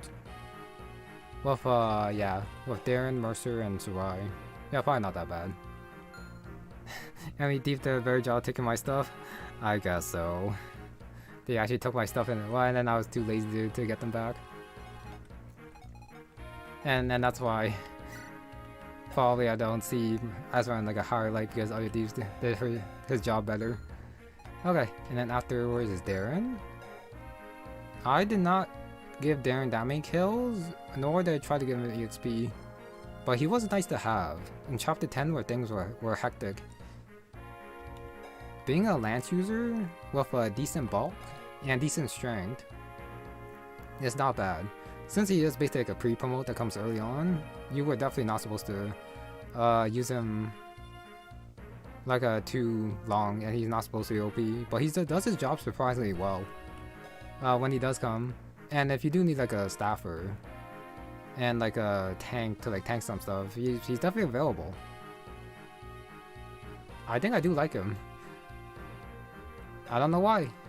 Darren's stats are worse than Ezra, but I just feel like what he contributes to the team is fairly substantial for when you get him. Of course, late game he's not that great, so he's not like top tier, but despite how do I say it? He exceeds expectations when my expectations were fairly low. Yeah, so something like that. So yeah, not top tier, but good like all other units, but better than what I expected. They're the most average free promote. Yep. He is also like a support unit for his personal. -4 physical damage. So he is nice to have when you do have the slots available for him, which is like basically for like most of the game. And staff utility is nice, like usual. So healer. Physics staff right off the bat. Okay. After that is Sarut. Sarut. I don't know if she's top tier or not. She does a lot of damage. She was very okay at tanking early game with her 1-2 range. She got enemy faced a little bit. I felt like she maybe fell off a little bit mid game when other units like also gained access to new weapons upon promotion. But then after receiving her personal weapon, she also started killing stuff again. I don't know about Sarut. Having staves should also be nice as well. And then I mostly use her staves later on, but with a Nosferatu, I think she could be pretty solid. Mine might be a little bit slow. Oh, Sarut OP? Okay. 3 items or less, she was insane. I try to keep her at 3 items or less, but I still feel like she had a little bit of trouble keeping up. Like she got like enemy phase like 1 or 2 units, but that's like most units. So I don't know why. Oh, yeah, late game. Radongon and most enemies tankier use light magic. There's that. Okay, if you use her enough, she gets good. Okay. Yeah. With her high magic growth, I can definitely see her being pretty good. Especially with her, yeah, +3 speed when she has 3 items or less. Yeah. I can definitely see her being top tier. Yeah, okay. Maybe like not like the highest tier, but better than, well, better than like Darren and Ezra, for sure. Best physic user though? She has to get it to physic first. my D rank staves requires a little bit of training to get up to physic. Yeah. You only need C rank? Well, I'm not even there yet. Yeah. Oh, only downside, her flux brought her hit rate down to like 60. Yeah, yeah, because of her lowish con and the heavy dark tomes. Yeah, lots of A tier units, yes. Probably. But of course, if I had to put her somewhere, I feel like she'll be like below Ferrant or something. Well, my personal experience. Yeah, not as good as Ferrant. Okay, now. Actually, no, before now is Myra. Where's Myra? Myra she is pretty useful for a tank on her Dawn side. Whenever I used her, I was always surprised by how tanky she was. Like, even before she got the Vevictus. Maybe it's because of how good the Garlancer was. But somehow, Myra could tank a couple shots, help Saru get kills, and then clean up one side by herself, and not die too badly. She has a... Well, the Personas in armor build also helps her tank stuff as well. Well, the Personas is like damage, but killing stuff also helps too. I felt like she like did a lot of chipping, not a lot of killing, but somehow she was able to, yeah, do what I needed her to do. She was solid. I mean, mine's still kind of slow, so she probably doesn't. She didn't like one round everything, but I think just like Darren, she exceeded expectations of what I had for her. Well, as a sentinel, and then after promotion, she also gets sword. Lances, swords, and then with the Sarut support, she's probably okay. But yeah, since she wasn't on the final squad, not top tier, but decent enough. Decent enough. Oh, yes, she did a lot of positioning work, is true. Did I say Sarut got a personal weapon? Oh, you didn't? Yeah. This is Sarut's personal weapon. Purify. 11 might, 90 hit, trades defense for purity. She loses 5 defense, 5 res, and then gets 5 skill, 5 speed, and 5 luck. Yeah, this is why afterwards I say that she might be like almost top tier because of how good she is at fighting. Closer to end game. Since I did struggle with her in the mid game, since her speed, well, my Sarut speed was a little bit low. But yeah, the +5 speed helps because of the Purify, which I do believe you get from the talk with I forgot who she talks to. Actually, no, you have to field her for the battle on Gormor. Yeah, yes, that tone. No, not as good as Morgana and Dark Amulet. Probably not. Okay. Yeah, I think that's it for Amira. Not top tier for me, but solid for what I need her to do. Now that side done. I'm probably gonna do Severin side last. Who's next? I guess next is gonna be... I guess I'll do now. Now we run for a feature? Okay. Yeah, no. By the time he came, I could not find that many kills for him at the start of the Gormor adventures. His availability is a little bit low. I will say that. Like half the game you don't get him. And then when you do get him, he's not like the highest level. And he doesn't have like the highest stats. Having another flyer round is probably really good. Having some extra crit and damage is also pretty good too. He's not like the slowest thing. I don't know. I just feel like...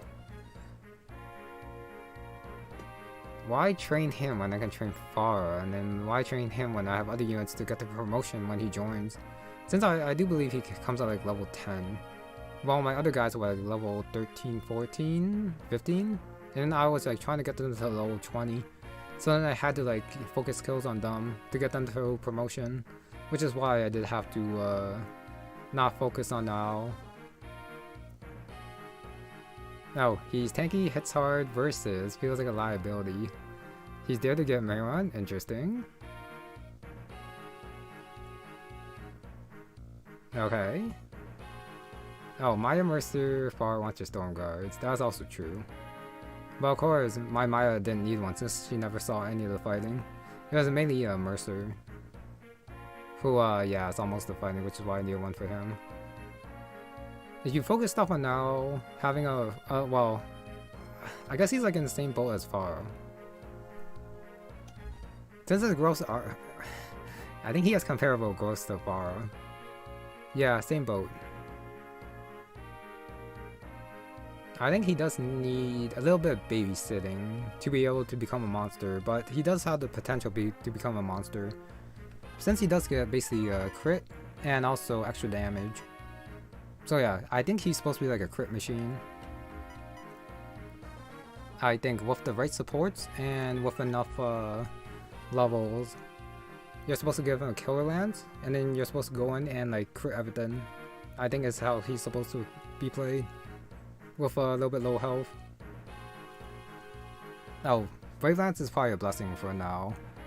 But the Brave Lance is probably a blessing for everyone. That probably has like a little bit trouble speed. But judging by like his cap, I think he has a pretty high cap with strength. So he definitely has a lot of potential there. But for me, I feel like I'd rather train other people. But yeah, he can be pretty good. Especially as a flyer, since he does have flyer mobility and all that. So probably hits harder than Pharah.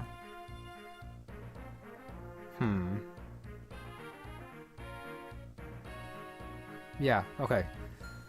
Potential there. But I didn't quite use them enough to actually be able to tell. So I'm gonna just leave at that.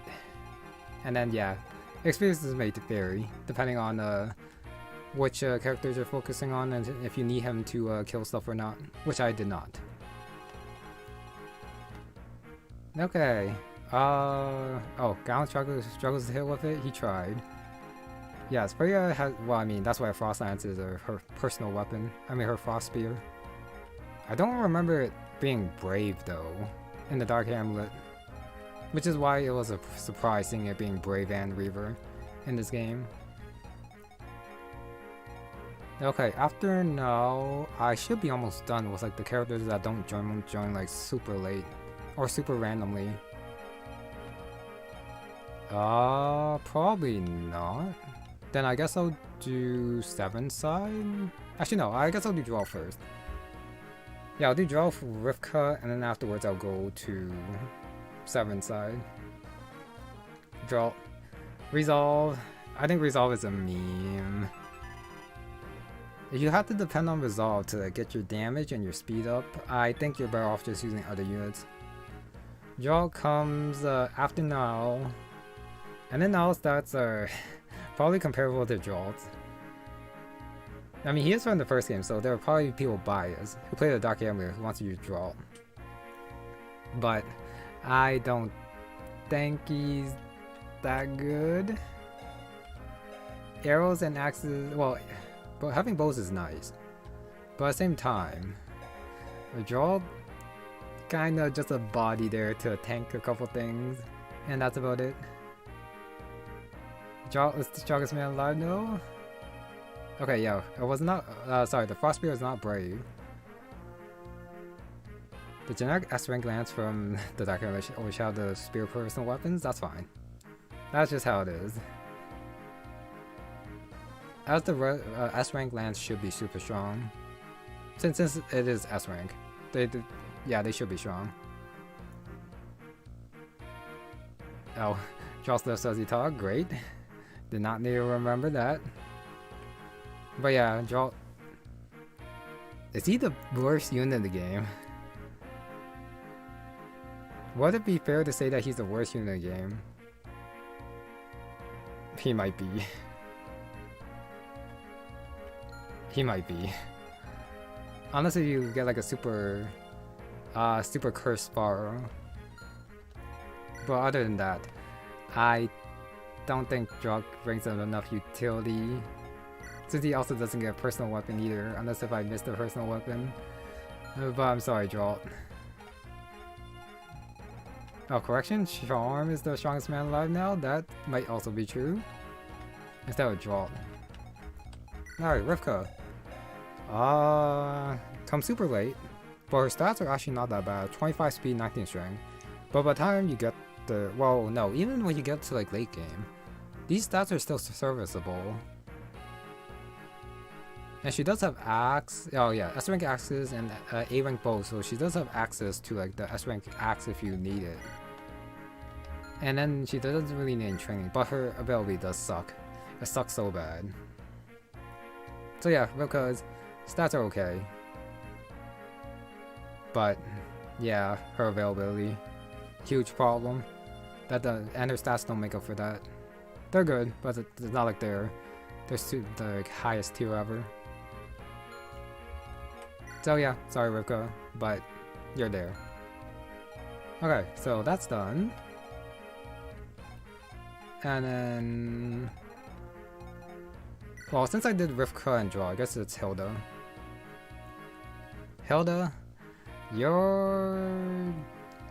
okay.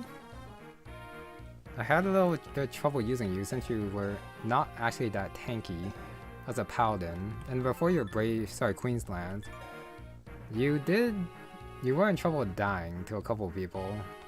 So this one's Hilda is very average.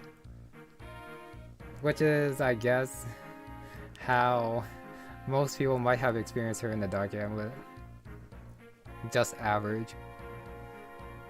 Yeah. But after she gets to Queensland, it does make killing like the paladins a lot easier, since it is effective against cavalry, and then like the extra stats do help. But Hilda, she is one of those people where I had high expectations for her, especially from what she did in the first game, and then she did not meet those expectations, which brings my view of her a little bit lower. But I think overall, she's probably not a bad unit. Like, even at base. Give her a little bit of training. But I do feel like she is better than Rivka and Droll. For sure. For sure. They nerfed her, yeah, and yes.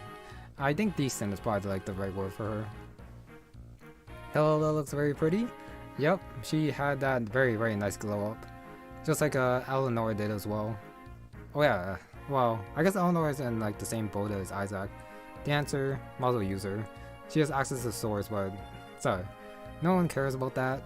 But her access to staves are also very good, though. But of course she does leave like mid game, so you're stuck with Isaac, which is fair. But yeah, Hilda. Well, since I do have this open, give me a sec. Let me show you my Hilda at the end of the game of the Dark Amulet for a quick second.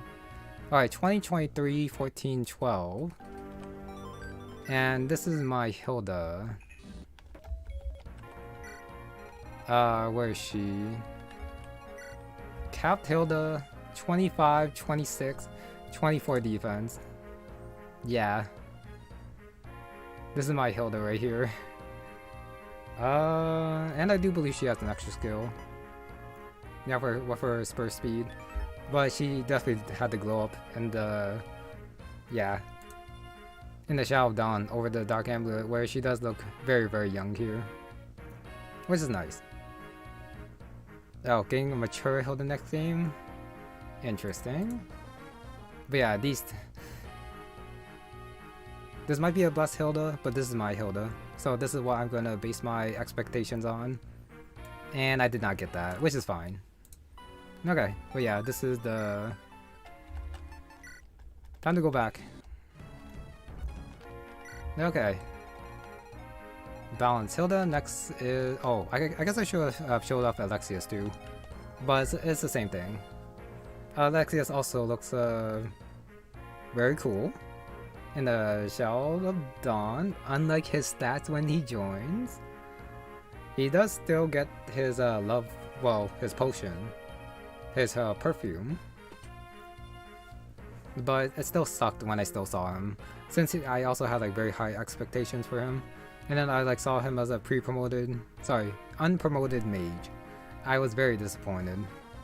At the very least, Hilda was a paladin, but then Alexius was just a regular old sage.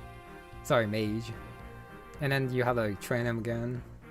He still keeps his +1 tome use, so it's not that hard to train him. But it still sucks. But he's probably like a really good unit. Like, yeah, even if you give like the perfume to someone else. Yeah, 3 range tomes is just a little bit strong. Yeah, it is hard to pass. Nope. cap the Shadow down to Lexius? Well, too bad I couldn't. Yeah, these are his stats. But I can definitely see him being top tier. It's just that the disappointment was a little bit too much for me. Well, it is what it is. Not everyone can like get the... I don't know. Become like super strong in the next game. Which is fine. I deploy a lot of different units, that's why you aren't capped. I don't know what you're talking about, man. Severe sucks on him? No, it doesn't. No, it doesn't. Oh, Hilda's is nerfed because she was supposed to be a Jigen for Lexius. That's fine. It is what it is. Yeah. I just had to not have such high expectations for Lexius, which I am going to go into the next game, and not expect Shorn to be like capped everything. Since he might be like the Jigen for like the next game, I'm just not going to expect him to like have, I don't know, 30 speed and like 25 strength or something. Since by then he'll probably be like a little bit older. Not like an old man, but his stats probably won't be like super high. So I'm gonna try to like not make that mistake, like I did for this game. Why? There's those two. Gareth Jenkins number 2. We'll see if he's actually playable. It would be nice if we both get Gareth and we also get Shorn as well. 7. He turns out to be a dick. But he's so strong. Oh my goodness. Actually crazy that he gets to Exalt early game. And then mid game he gets his Tyrant Spear. His availability is kinda bad. But he leaves such a strong impression. Oh my goodness. He is so strong early. He becomes a total doofus with what he did to like Florentia and back in the Empire. And then afterwards, he gets his redemption, which I think was a little bit forced. But I'm totally fine with that because, oh my god, 7 just destroys everything afterwards with his Tyrant Spear and his Exalt and his Vivictus. I don't know if he's supposed to cap speed most of the time. I don't know if his defense and res are supposed to be this high. But he just kills. He just kills stuff. Easy, easy. I think he is a top tier unit. Minus the fact that his availability is not that good. But he is forced to be used for the chapters that you do have to use him. And he just kills everything. That's it. Okay. Yeah, I'm done. I like using 7. Okay. My Oh, never doubled? That's sad. Comparable to Ferrant? Yes, he is comparable to Ferrant. Oh, worried that Shorn and Gareth could be Jenkins or die early. It would suck, but considering what happened in this game, I wouldn't be surprised if either or both Shorn and Gareth died, which will be sad. But hopefully, even if they do die, it is executed beautifully. Which I do have high hopes for. That the creator won't like botch Shorn and Gareth as characters, even if they do have like an early exit. No. Yep, the old must pass on, which is definitely a theme in this game for sure. Alright, Mariam. Her availability... her availability... pretty bad. I think it's worse than Severin's. She does have Paragon. You are supposed to feed her kills. But... I don't know. She only has access to swords. I feel like that by the time you get her, your other units should be like all the way up where you need them to be. She could like replace someone, but just one range swords and not enough magic to use the 2 range swords. Means she's has high potential, but I don't think she's a top tier unit.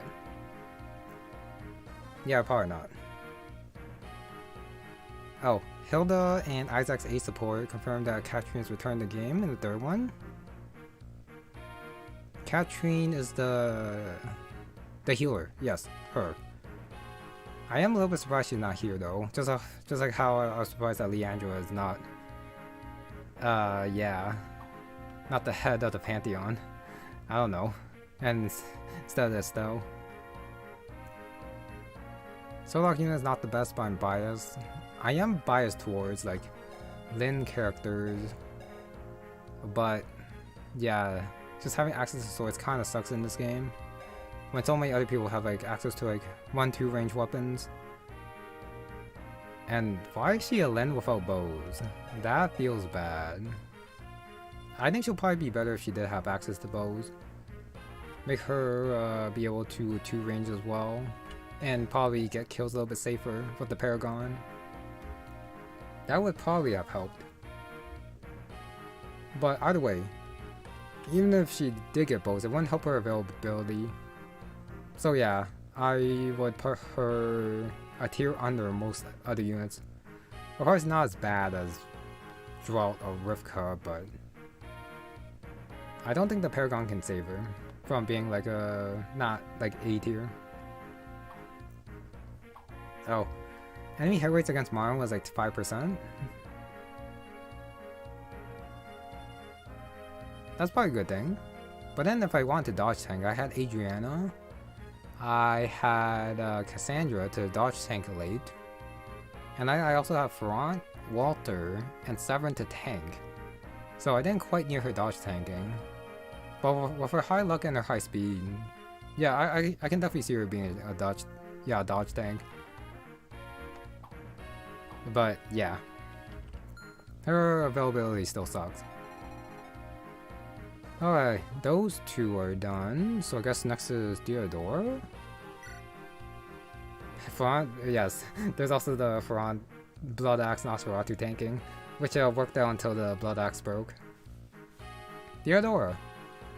She's a Mage Knight, but just like well, most of the other people who come early with staves, I mainly use her for healing. She could fight. 13 speed is pretty low, I will say.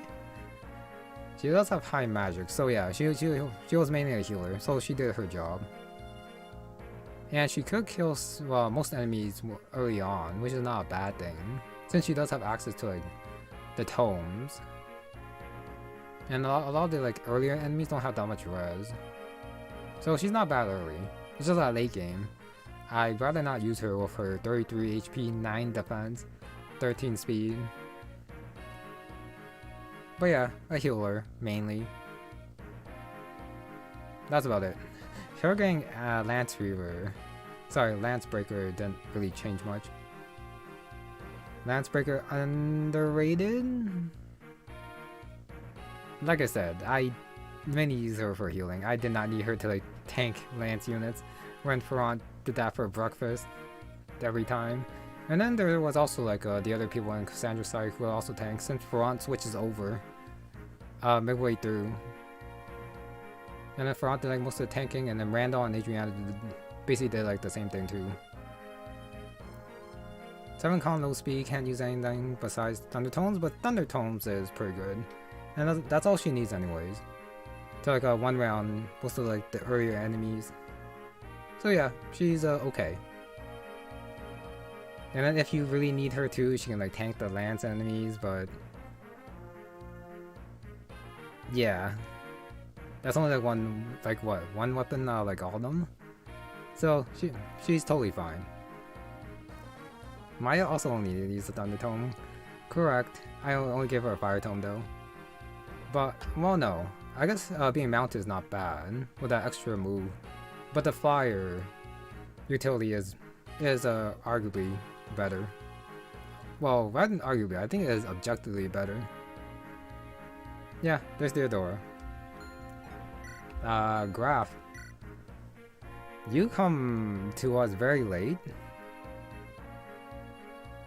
He is available for like the 7 chapters. I don't think he's as bad as Drought though. Because of how high his defense and his res gets. Because of his Gigantus. That HP is so bad though. But he is like a mainly old guy from like the past generation, just like Jolt. But he does have his use for like his high strength and his 1-2 range sword. And of course there's also like his personal skills. The Minus the Void and the Inspiration, which is basically for support uses. And the supports with Walter, Randall, Theodore, and Terra as well.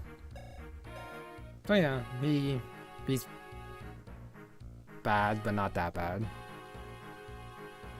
Yes, confirmed not in the sequel since he's dead. Died fighting the Holy Dominion. Yep, but he is fine in the 7th chapter. Being able to like tank and then like bait enemies and well kill a couple enemies as well because of how strong the 18 might greatsword is. So yeah, nice to have. I forgot about Abrax. I'm sorry, Abrax. Since I did Isaac early on. Abrax was not bad early game when there were a lot of sword units. And then he could like tank a couple sides and then he could also like fight some people. He almost died a couple times because that was probably on me, getting him surrounded. But he struggled even against axe units, since they still had pretty high hit on him. Yeah, I think I probably should have treated Abrax more as a player phase character instead of like an enemy phase one. He does not like magic, and he also does not like lances. So, and then I fought probably too many people with him, and that's why he didn't, well, probably did not turn out as good as he probably should have. But as a level 2 promoted with 18 strength and 16 speed, that's not bad at all. Oh, Maya gets to see his speed screwed? I wouldn't say that, but my Maya did not need speed.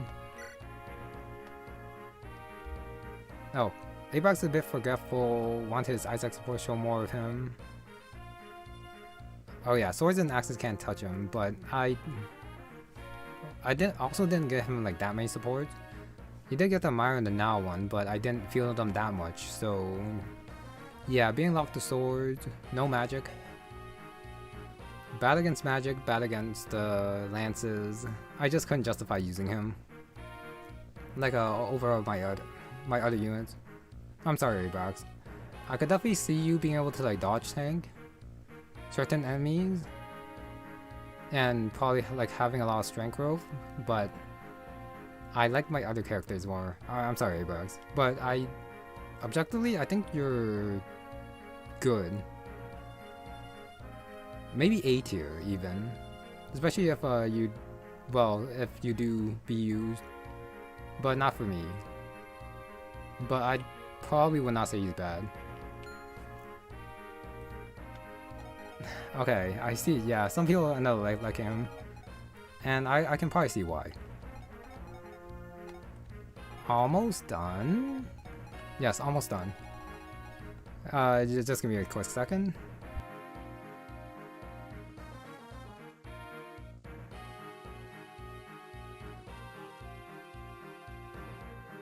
Okay, yeah, Abrax was also for me. Cool sword pirate, did good early, but could not keep up, and that's how he ended up for me. But yeah, he could dodge tank and he can probably kill stuff, just not swords. Sorry, not lances. Anyway, Terra. I do apologize to Terra for not getting her talks with her husband. Her son will hopefully be in the next game, so I'll try to use him. Mage Killer Terra with an extra skill probably kills a lot of things. Her personal weapon is so good. The Law's Reach, 2-3 range, high hit, high might, and she gets so tanky. Her availability is a little bit low since she is a 7 character, but even if I didn't use her that much, just from the stat line, I think she is like super A tier. I think she probably is like super A tier, especially if you do Hammer in the Law's Reach, and then she like faces some magic users. She probably like, kills them so easy. Yeah, so easy. Oh, Terra didn't like at first. Bland. Oh yeah. With her defense and res growth, she is supposed to be a super tank. Definitely can see that. Yes. Super A tier. But would I really put that high for availability is a little bit low. I think so. I think she is just that good. Okay, oh yeah, Mayron now has super sweet support story. Too bad I didn't see that one. But it's probably nice. But if I had to see a support with Mayron, it was basically with Tancred, since I was interested in Sheila, with both of them being from like the Dark Amulet and stuff like that. Ignis missable skill. I think even without Ignis, she's super good, but with Ignis, she's probably like super busted. But of course, you do got field her when the Dawn Sworn do come out for the Empire chapters, which I wish I knew. But then the same thing could be said with Ricard. Speaking of Ricard, I think Terra's actually better than Ricard. With yeah, with her personal skills, especially against the mages for sure. Sheila unit review? Nope, not happening. Not happening. Just like how I'm not doing one for Shorn, you know he came out the end card. But no, she was okay. Since well, I had to like teleport her to like grab the chest at like the top left, so she did her job. But I'm not gonna say any more about that. Okay, after that, I think I have Tancred. He's a summoner. He has the lost days. He doesn't fight, which kinda sucks. But just having someone dedicated on staff duty is nice to have. You could just like give him like the physics staff and like the warp rescue, and then just like have him do like the side jobs while your other units are like busy fighting. It's pretty nice. And of course he's a summoner. He summons. The summon mainly tank stuff. He got Isaac killed, but that's just like a random thing that happened, so I'm not gonna take that away from him. But Tancred is pretty nice to have. I guess well, no. I guess like the creator thought that giving him magic would make him too busted, since he also summons. So he'll probably like summon most of the time anyway, so he does not need to fight. Yeah, I'm totally fine with him having his dark magic taken away, since he is basically like looking after the dark shard and also like doing his magic research, which is fine. Faisal unit review is super fun using him. Fazal, just mainly a healer. No, actually no, he did have his bolting. He's fine. Penelope, oh yeah, Penelope, Ruslan, and Edward. I still can't believe Penelope has those skills. That was kind of crazy. Don't know why she had those skills, but it was fun using her. But of course, it is basically like a waste of EXP to give them kills. Edward needs babysitting. His stats are very low. Trained up, he's probably like very good at like low 20 if he ever gets there, which he probably won't. And then Ruslan. I think he got nerfed a little bit here. I'm fine with Edric not having the high stats, but Ruslan being a 10 years later dragon, working for Edgar, working for Valencia, you would think that he would be, I don't know, faster? Yeah, and I do hope Ruslan is in the next game. That would be very nice. Edward was cracked. Oh, start carrying? You shouldn't do that. Okay, yeah, Ruslan did get nerfed. It's not my imagination. Since I didn't use them too much. The Karoo review. Yeah. Ruslan Karoo'd. And the Dark Amulet people liked it. Okay, yeah. That's it for that. But yeah, out of like the one-time use units, I think I did find Faisal to be the funnest. Since he usually like procced his ether so randomly. Yeah, okay. After Tancred is, I guess, Sarai? He, well, she's basically an S. A very good S. She had trouble killing some stuff early game because enemies had high defense and she had like low strength. But if you could just like find a couple of kills for her, double line will kill you in the late game. Even if you don't get like the most strength level ups, double line is not balanced. Especially with like all the bows that you get to.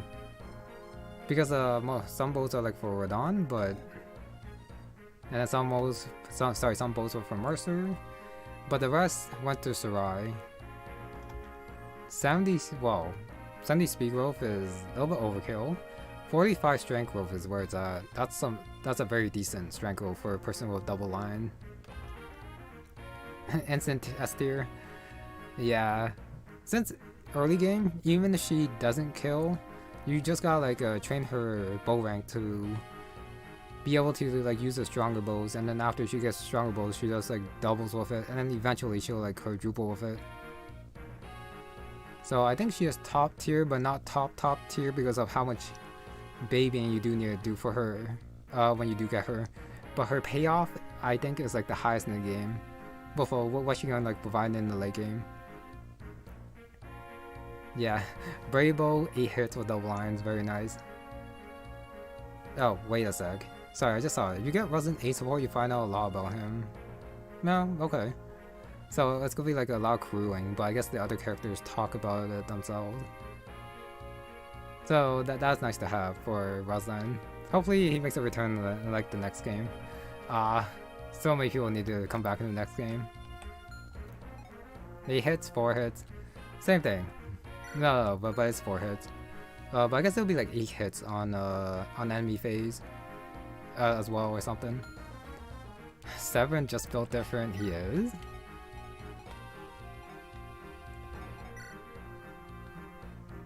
But you can't, well, if I had to like compare, well, no, even if you don't cap speed, I guess if he doesn't double, that's a problem. But I would still put 7 top tier. 40% speed growth is actually pretty high. So I think my assessment of Severin is a little bit biased, but fair, I hope. And yeah, Sarai, definitely very top tier. Alright, Mayron. I feel like I got a little bit stat screwed with Mayron. 14 strength and 14 magic. But even without it, she's pretty good. Mainly because of her sudden death. Where she does basically, well, except for like one attack, she pretty much guarantees a crit. So it's not that hard to get kills with her. Yeah, but she does come very high level. But as an assassin, that's all you need her to do. Go off on player phase, assassinate someone, and then hope that she doesn't get killed. And yeah, that's about it. Her best usage though is after she gets assassinated.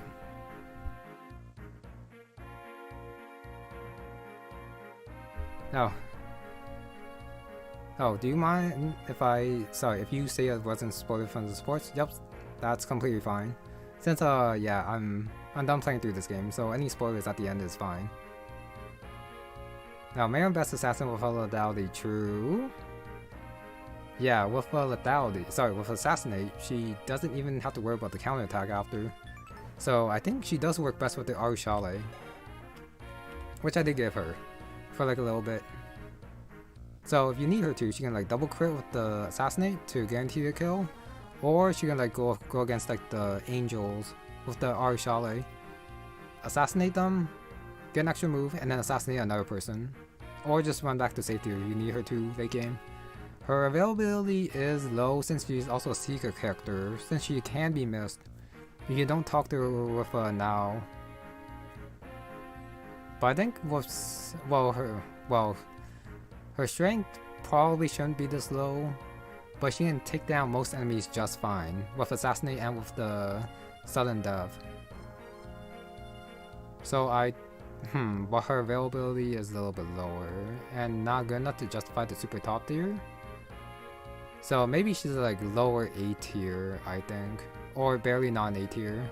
I think somewhere in that area is where I would put Mayron. Probably.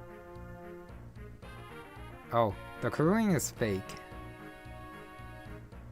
Okay, but he does understand. Interesting.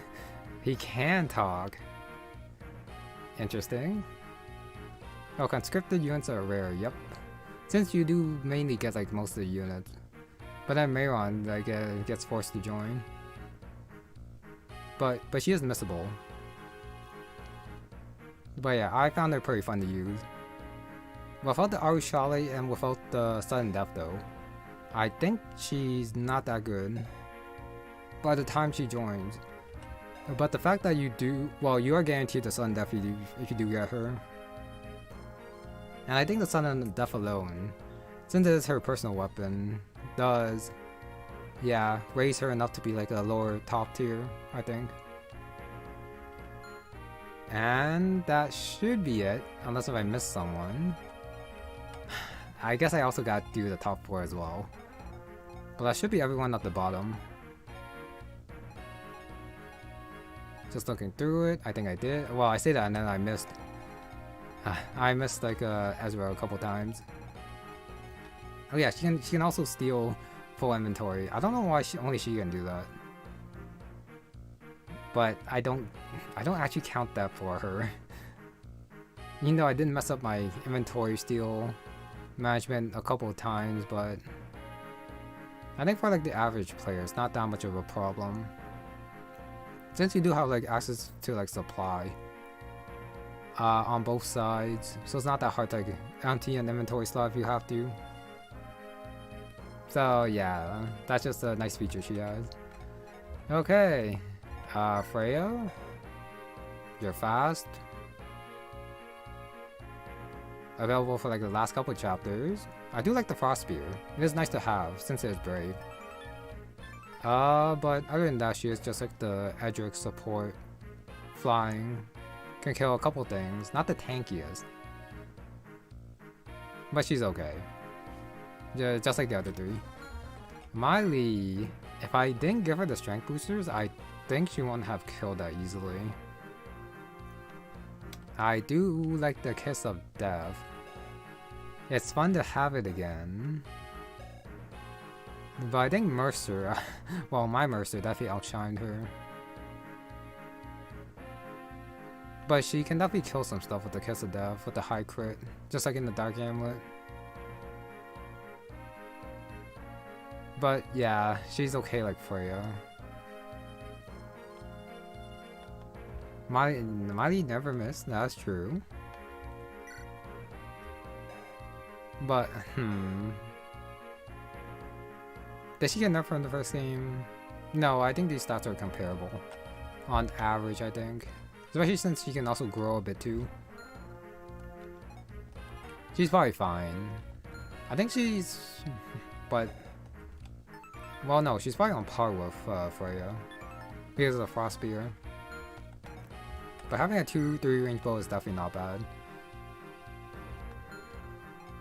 Okay. Alright, Galen. I didn't use him in the first game since I did get him killed. So it was nice to actually be able to use him in this game more. Chivalry, effective against lance users, which I completely forgot about a couple times. I do not like the 20 speed. He doesn't double, but he probably one-shots with the Chivalry. And having the dark magic is probably not bad.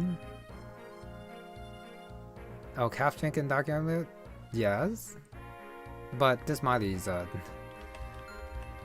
nerfed. Okay, she did get nerfed. No, but I'm saying on average. I think on average she should be like that, just like Hilda. I think. Yeah, Galen does come with half strength, but that doesn't change his speed. He does a decent bulk though. So he's not bad at tanking, so he's probably okay. Yeah, he does come with a Nosferatu, which is also nice. He's okay. Edric. I do think he came with like 20 speed and like what, 23 strength? He probably struggles if I didn't give him the stat boosters. But I think with the Lionheart, he should be fine. Since the Lionheart is effective. And it gives him like 3 extra stats everywhere. Or 2. Oh, he could one-shot... Well, Galen can one-shot with my support. Okay. Yeah, like I thought. He can one-shot the Paladins. Problem is that he needs to one-shot. Or else he probably won't like double a lot of them. Yeah, they nerf Edric. But no. If you didn't save the stat boosters like me, he probably still can 1v1. I think he can take like a small group, but he cannot solo entire sides. Just proc Ether? Mine decides to proc Ether whenever he wants. He doesn't need Ether though against like a Wayne because he just likes to crit. Just crit. No Ether. Okay, but yeah. No, I guess because of Ether, he does have the potential to like just attack one side. But since he is only like the last couple of chapter usage, just like the other 3, he's also okay. But I did see the stat booster for him, so he turned out to like super top tier. But I think on average, he's probably like fine. Better than the other 3, but he's fine. The Hills of Dard? Nope, don't need it. Just crit. Yeah, I don't think he would actually be able to 1v1 Sidard if I didn't give him stat boosters. Or like 1v1 that easily. Like in one round. What's my next game until the Dirt King comes out?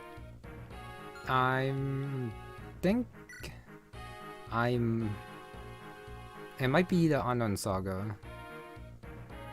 Definitive Edition. Or if I find like another game before that. But I feel like if I start another game, I won't be able to finish before the Unknown Saga one comes out. So I'm probably gonna wait until I do that one. Unless if I just like start a game halfway and then start Unknown Saga. But I don't think I'm gonna do that. We'll see. Yeah, I'll see afterwards. He could be Angel Madalena. He could. If only I didn't break my Lionheart. I definitely would have been able to do it. I don't think I would change the ending anyways, even if I did beat her. Especially since with the Durgan coming out being called the Tyranny of Light. I'm pretty sure Edric is supposed to lose, which is fine. Since most of the supports that I got in like the Dark Amulet didn't happen anyways.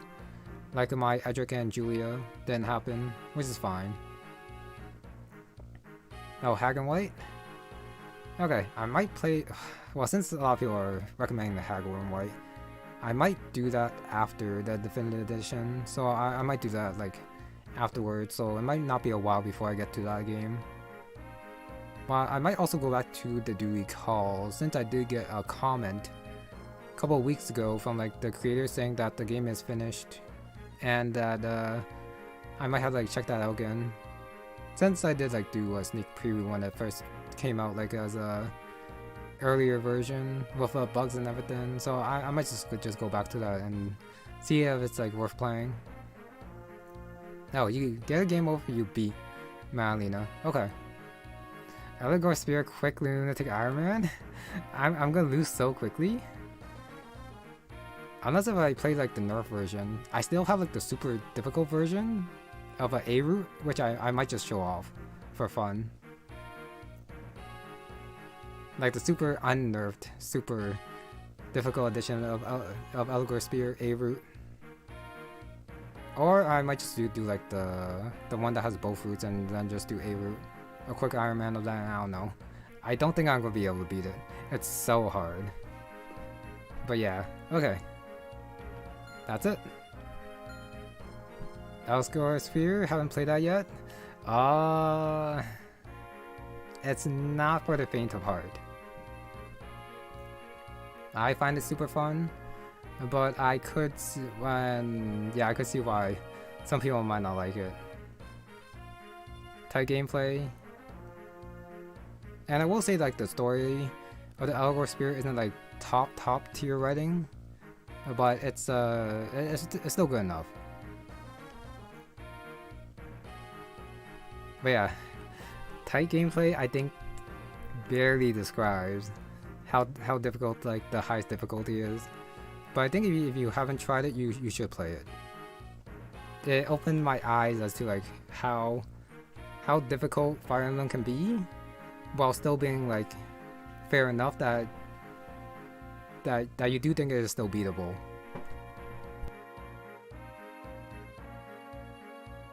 Okay, and I think that's it for the characters. Took quite a while since I did go through all of them, but of course I did have a lot to say to like all of them, since the game did let you use like all of them until like chapter 22. So you do, well, I did have like a lot of experience with them, and had to say how I felt when I played with them, which is a very fun experience in my opinion. Okay, and now for I guess what I thought about like the other stuff. Yeah, the writing, characters, best part of the game. It's like consistent from start to finish. The story, well, it's basically like going from the Dawnsworn early on to the Empire to Nevaeh, and then back to Narshala, and then we ended off with Madalena getting her goddess powers. So this is, well, on its own, I guess the story is basically self-contained with Radahn and Cassandra. But of course, this is definitely a setup for like the last game, if the third game is the last game, and the trilogy. Since, yeah, this game also has like a lot of references to Dark Amulet, so you should play that too. But the characters here feel very alive. They all have like their own motivations, and it all pretty much makes sense. And they all like yeah, they all talk and like interact with each other fairly like smoothly, human-like, as it should be. Oh, smash and grab to try to kill the gods in the end. Yup, that's basically like the storyline. There were a lot of twists and turns, but they all felt like very nice to see, especially with the ending, where Shorin comes out, when he was like missing all along, but then nope, in the end he still gets dragged in. One thing I will say though is that maybe, well no, I think that was the point, but probably reused the forced into marriage thing a little bit too much. I don't know. Kind of feels like the creator had like a bone to pick to people forced into marriages. Yeah, and then does not like that concept. Since we have like a lot of people rebelling against it, and then some other people who, yeah, like Madalena had bad experience. There is like the Severin and the Mariam thing, where, you know, it was like forced at the beginning, but they were still happy. But that's like the outlier, but it was there to show that forced marriages could work, I guess, but most of the time it was just like failure, and then like at the very end, yeah, rise of like the goddess who wants to change everything. Soren is just as handsome as you remember, nice.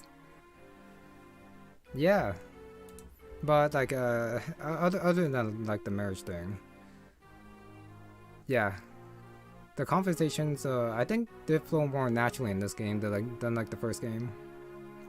I felt like some of like the talks that they had were a little bit like stiff and random, but in this game it all just like tied together everything like so nicely. It just felt so right from like the beginning to end.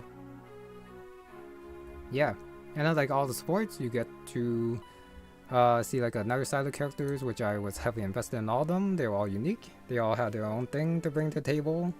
Very nice to see. Seven, best ending, as he should get it, with how he carried. Talking about the sports though, one thing that felt kind of weird, which I did complain about when I was like playing through, but having the talks and then going into supports after was very weird. I think maybe it's because like the chapter constraints and how you were able to like view the supports and what times you were able to view them. Maybe so that they did have to overlap, but that still felt very weird. Being able to like do talks and then supports right afterwards. Yeah. But of course, there is like the support viewer. If you don't like get all the supports, it being available is very nice to like be able to like see stuff if you do like miss it the first time around, and then like you miss it, and then just like go into the support viewer and then like see all the supports. Since you know you get like infinite B supports, you still can always like see A supports in like the one playthrough. You could play it through it again, but the option is available to just see the A supports, which is nice. Oh, might try Spear, new game, done Hag, Andon. That's good. Then I guess you could also try the Golden Country. That's a pretty fun game too. Talk about Gawain. Gawain. I don't know. I guess he's doing a lot of posturing. Actually, no. Gawain is like part of the story talk as well. So I guess I could like talk about Gawain here. I don't know why he did a lot of posturing. It's probably because we're not supposed to see him as a bad guy. So we're not supposed to like fight him too much. Since at the very end he does fall in love with Desireen. Well, no, he was always in love with Desireen. But I think that was on purpose. We're supposed to see him, we're supposed to think he's important. But we're not supposed to hate him. Because he gets teleported away at the end and he gets probably an appearance in the sequel. I also wouldn't be surprised if like Gawain is like the, I don't know, like a mid-game Jagan or something that you get. That would be cool. Oh, played Golden Country 2? Okay. Then, but yeah, I'll go back to Gawain. If you want like a funnish one that's not too hard and has like a little bit more standard Fire Emblem, maybe the Dark Lord and then made them light maybe. Yeah, probably that. Unless if you want to go into yeah, Allegor Spear. There's that option too. Yeah, I think Gawain will definitely show up because he lived, but I think that was the point of Gawain. I don't hate him. It's just that there was Madalena's plan, but I guess this is more of like a jab at the story. He could have teleported, but how much teleporting he does. Grab Cassandra, get out, and then not worry about Cassandra anymore for the rest of the game. But yeah, everyone uses teleporting a little bit too much. It is a convenient plot device, but it's a little bit too convenient, I think. It's probably a little bit rarer than I thought it is in like that world. But if possible, I do wish the teleporting wasn't part of any of this game. Just like how Tancred teleported everyone up the thing, but then couldn't teleport everyone back down. Since he probably had like enough time to like get them to teleport in the tower at the very end. But he didn't do it, so I don't know. Yeah, everyone could teleport, so there will be no story. I think it would be better if no one teleported. That would probably be better for consistency, I think. Yeah. Okay. I guess my next point, the dual main characters. I'm surprised at how well it went. Going from like one side to the other. The stories were kind of mutual, but at the same time they were also kind of exclusive. So I was a little bit worried that I would like forget what happened on the other side as when I like went back and forth. But somehow they tied like into each other very smoothly, and then it went from one side to the next, and then went back and then like talk about the important points as it was needed. Nothing felt too unnecessary, and it just worked. Yeah. Oh, the Dream of 5 is also good. Yes, it is. I should be a warp staff lore. I mean, they did add lore to like the talking stone, so they should probably do that for the warp as well. Yeah, they probably should. Yeah. Okay. Is that it for my talks about the story, I wonder? Just look at my notes. I think so. Yeah. The last thing that I will say about the story is that it is objectively better than the Dark Amulet, but I am a sucker for like the Dark Amulet story, where it goes from like Edric as like a common mercenary and then working his way up to king, while like doing justice and fighting for what he believes is right. So this one was basically a tale of trying to like fight against the old regime, and then Madalena winning at the very end.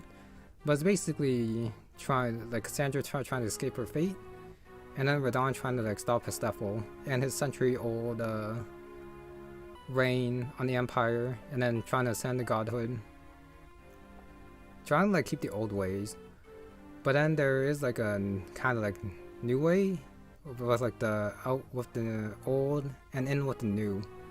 But yeah, I am a sucker for the Dark Amulet. So personally, I think I do like that story more. But the writing in this game is definitely better for sure.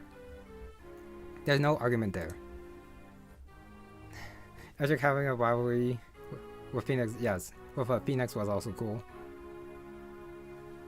The Darkfall, the super dramatic things go bad, always give chills. Yes, the choice in here were also better too, especially at the very end. If I didn't know there is a sequel, I probably would not like the ending as much. But this is actually like the perfect setup for like the third game. Especially since I think at the end of the first game, I didn't actually know if there was going to be like a second game or not, even though Madalena did turn red. And even if she did turn red, she was like Edric's mother, so she couldn't do anything that bad. But that was definitely proven wrong in the second game for sure. Oh, Madalena was sus from the ending, then shock. Or, I mean... So not too much of a shock, but... There was also like the option to make it so that Madalena was like the main villain in like the third game or something as well. But of course we're just taking like, well, I'm just like talking hypotheticals here. So yeah, there was also that option, but that didn't happen.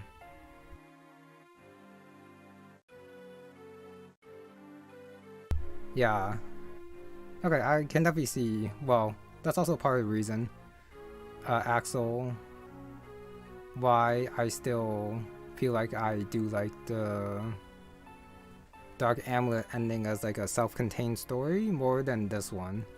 Radon's and Cassandra's story were fun, but of course the open ending made it so that the third game, I think, is what's gonna solidify as to whether this game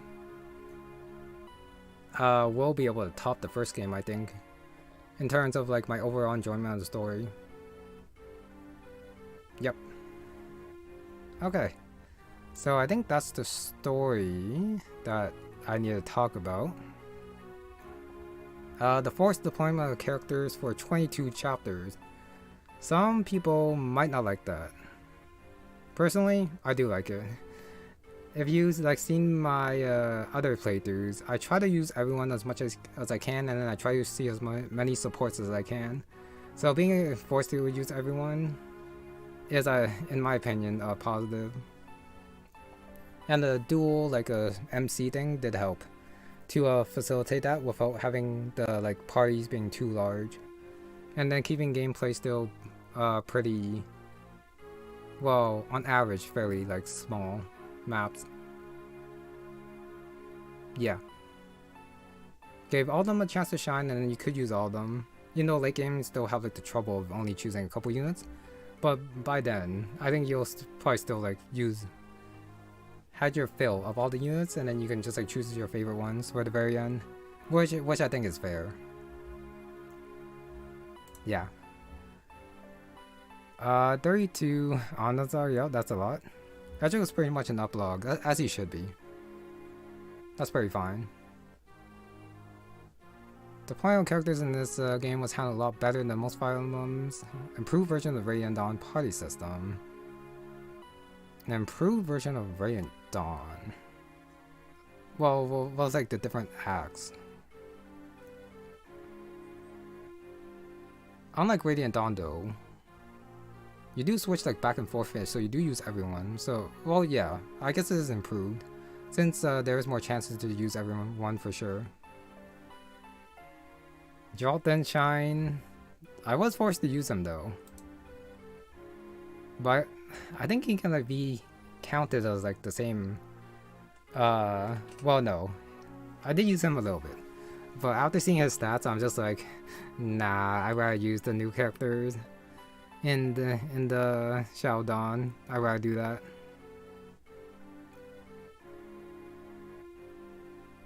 Yeah, because everyone's forced to be used. No, the creator made a conscious choice to make sure that everyone was usable, and they can all be good, which is what I prefaced in my character review. All characters are good. Stat boosters are there to bring people up who might have leveled up badly. So this is a game that doesn't punish you for choosing who you want to use, which could be a bad or good thing, so there are no bad units. So yeah, it's basically like just a tool to sorry, not a tool, but a way to facilitate you having the most enjoyable experience you can with the characters you like. Yeah, I think is how I would sum up how this game is balanced around its characters, I think. Oh, to put the meme song, do I have to? I don't know where it is though. I guess I could like put this one? Yeah, since I did do a lot of talking over like the intro screen. Yeah, this one should be fine. The forced deployment does mean that replayability does hurt a little bit in like the early and mid game. Is the last thing I'll say about the forced deployment characters. Since you have to use like the same characters throughout the first 22 chapters, and a lot of the chapters are going from like point A to like point B for like escape chapters. And with like some exceptions with like chapter 10, where you are attacked from multiple sides, so you could probably tackle that in a couple of different ways. But yeah, I don't think that the Dark Amulet or... Well, no. Dark Amulet has a little bit more replayability. Like, you could probably make a save point after chapter 22 and just feel different units for like the rest of the game. Or you could also go for like the different level ups too. But there's definitely an argument, I think, that there is less of a point to play the early chapters in the Shadow of Dawn, because it is mostly going to be like the same, especially with people's playstyles, which will probably not change too much from one playthrough to another. But of course, with how good the story is, I think you only need to experience once to like fall in love with it. So I don't think replayability in like this instance is going to be like that much of a factor. If it had like a bad story and bad like a replayability, that would be bad, but that is not the case here. So yeah. Oh, Darkfall is the favorite song? Okay. Where's the meme song?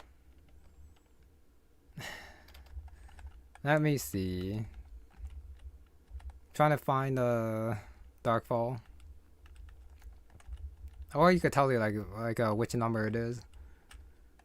I'm trying to find it.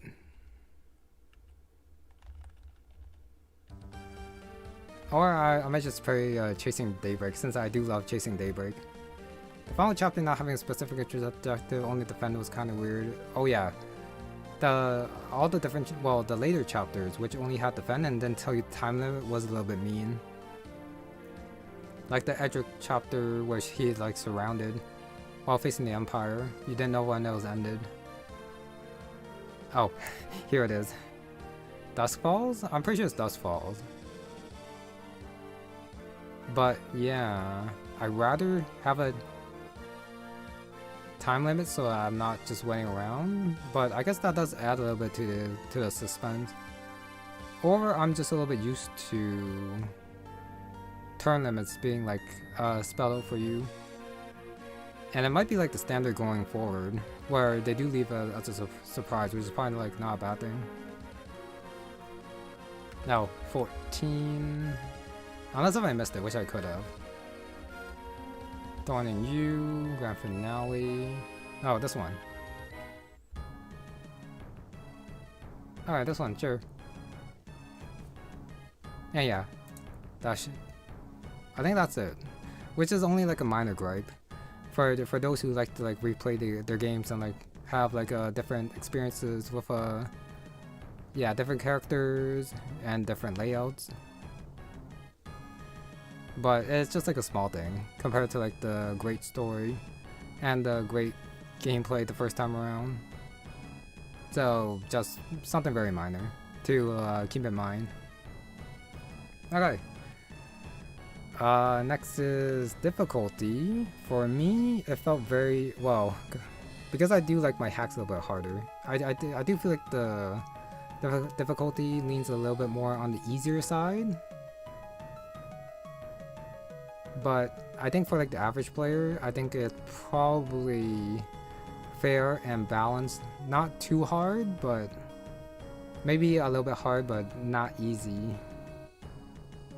But yeah, it was a little bit easier for me. I think the game might be harder if you don't get those supports. But GBA supports are kind of strong and kind of busted, especially you'll gather a lot of them. So that's probably one of the reasons why it felt a little bit easier for me. There's also the fact that I probably got like a strength blessed Mercer and a speed blessed Ferrant and a overall blessed Severin, which probably helped me get through the late game. Plus all my stat boosters went to Edric, so he probably made like the last couple chapters easy for me too.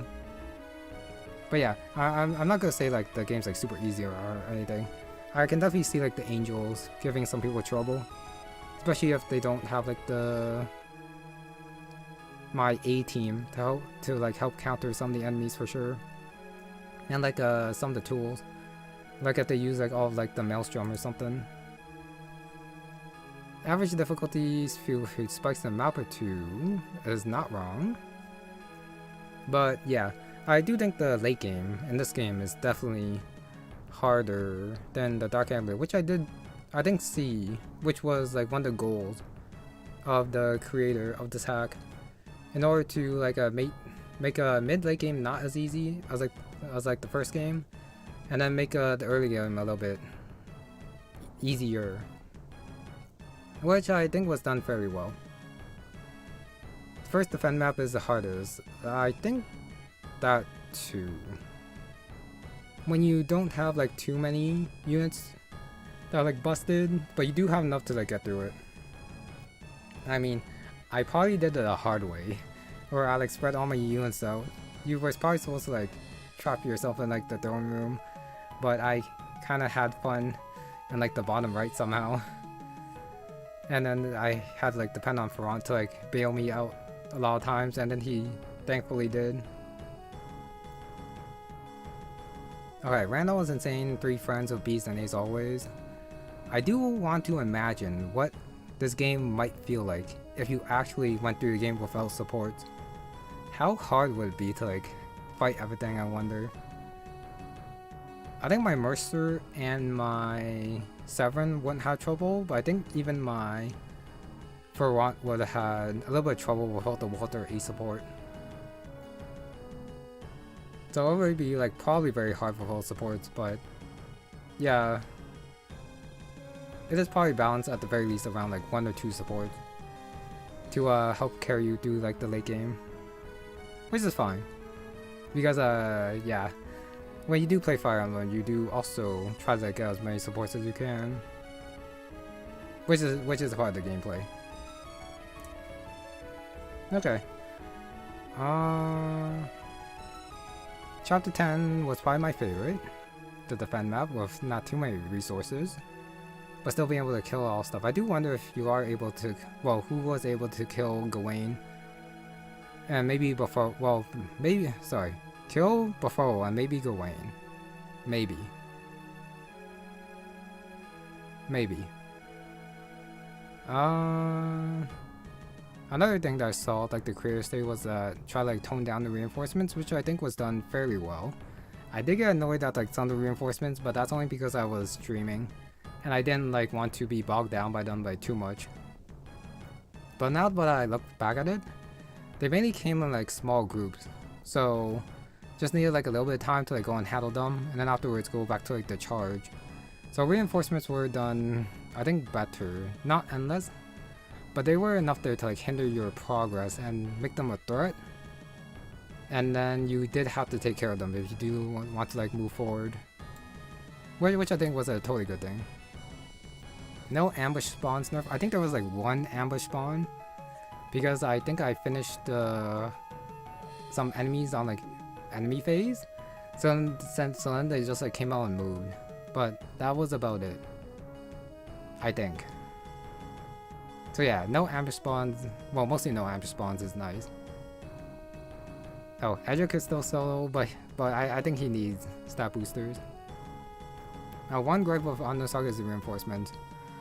I think Unknown Saga is a little bit different, since that one is a conscious choice in order to like push the player along. Personally, I don't mind it. I think I like it, since I do like the difficulty that comes with it. But I do see people who want to take their time and enjoy playing Fire Emblem and not be rushed too much, which is fair. And yeah, that's totally fine. Oh, chapter 17, Hill is your leader, someone betray you, was also good. Oh, the one when you restart in the corner. I think that one's a little bit too short for my liking. I do remember seeing like front, my solo front going topside while the rest going bottom right. So yeah, my front soloed the top side. So I don't really have too much of an impression on that one, except that Ferrant had fun like usual. The Death Squad is what forced you to move? Yep. Well, for the Death Squads, they usually come out a little bit later. Well, no, that's just me playing fast. So yeah. And that's why Unknown Saga also has like the casual, well no, is it called casual? But it's like an easy mode, and like the definitive edition for those who like want to take it easy. Yeah, so they did listen there. We're rescuing Private Alexius was okay. It was okay. But yeah, chapter 10 I think was my favorite as well. Alright, I talked about the reinforcements, toned down, manageable, finished most things on enemy phase. Oh yeah, next. I did like how the game did give you a lot of personal weapons. It did make the characters pretty unique, and I think it did make the Shadow of Dawn more of a player phase game than a Dark Amulet, and yeah, more than an enemy phase game. Since I bought a lot of javelins, but I didn't actually use them that much. But with the personal weapons, they usually give like the specific triggers that you had to like do on player phase to like make the most use of it. So it did give you a lot of player agency, and then you could like attack and then like feel good about your attacks. And since enemies came in small groups, that means you could like take care of the enemies that you had to, and then afterwards not be scared of like being surrounded afterwards, which is very nice, since you do feel very smart baiting them, and then being able to like take care of them, and then like rest for next turn, and then rinse and repeat, which is not a bad I guess a loop. So yeah, super messed up in a good way. Oh, prisoner execution, that sucked. That one. Oh, the Alexius. Okay. Yeah. The story interwoven was pretty nice, and then like getting from like Hilda, and then afterwards, going for Mr. Ball Guy was very fun with the time limit. I do believe there was a bolting there. Yeah, in the throne room. And that is gonna be my next point. I feel like there were a little bit too many boltings and siege tomes. I definitely noticed them in the maps that they were in. Who actually likes facing siege tomes? I don't know. I think I did like how it was handled in the Edric chapter though, since it only covered the village. It covered the secret shop in the top left, and then it also covered the village on the bottom right. I think siege tomes should be used to cover optional stuff, but it's just a pain if they like cover the main objective. I think they're best used when they're skippable stuff, so the player can skip them if they want. But if they do try to like tackle the siege tomes, they get a reward for it. Yeah. And then they're like the stat stage. That I think I am more okay with. Since they mostly don't kill you and they only have like most 3 uses instead of 5. Oh, you only get 1 bolting tome instead of buying them. That's fair. Since also giving the player too many long range tomes is also busted too, and probably also takes away from the experience. That being just like kill everything from far range. So yeah, I'm totally okay with just getting the 1 bolting from Theodora. That's fine. Oh, sorry if I'm a little bit late. Blessed Ring and Curse Ring. I don't know what to feel. Their stats are nice.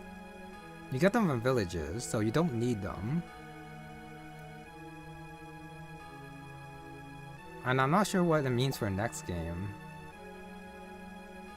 Are they not just rings though? Unless they have like different descriptions, which they probably do.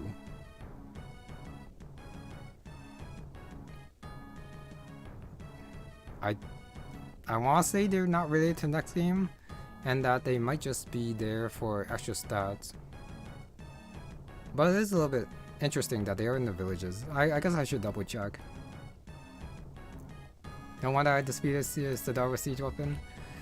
Yeah, that's why they're not given to you that readily. Oh, ranks are only there in case you didn't find the shop and get the boots. Okay, increase your movement. Got it. Let me see. The Relic of Tristos grants Miracle.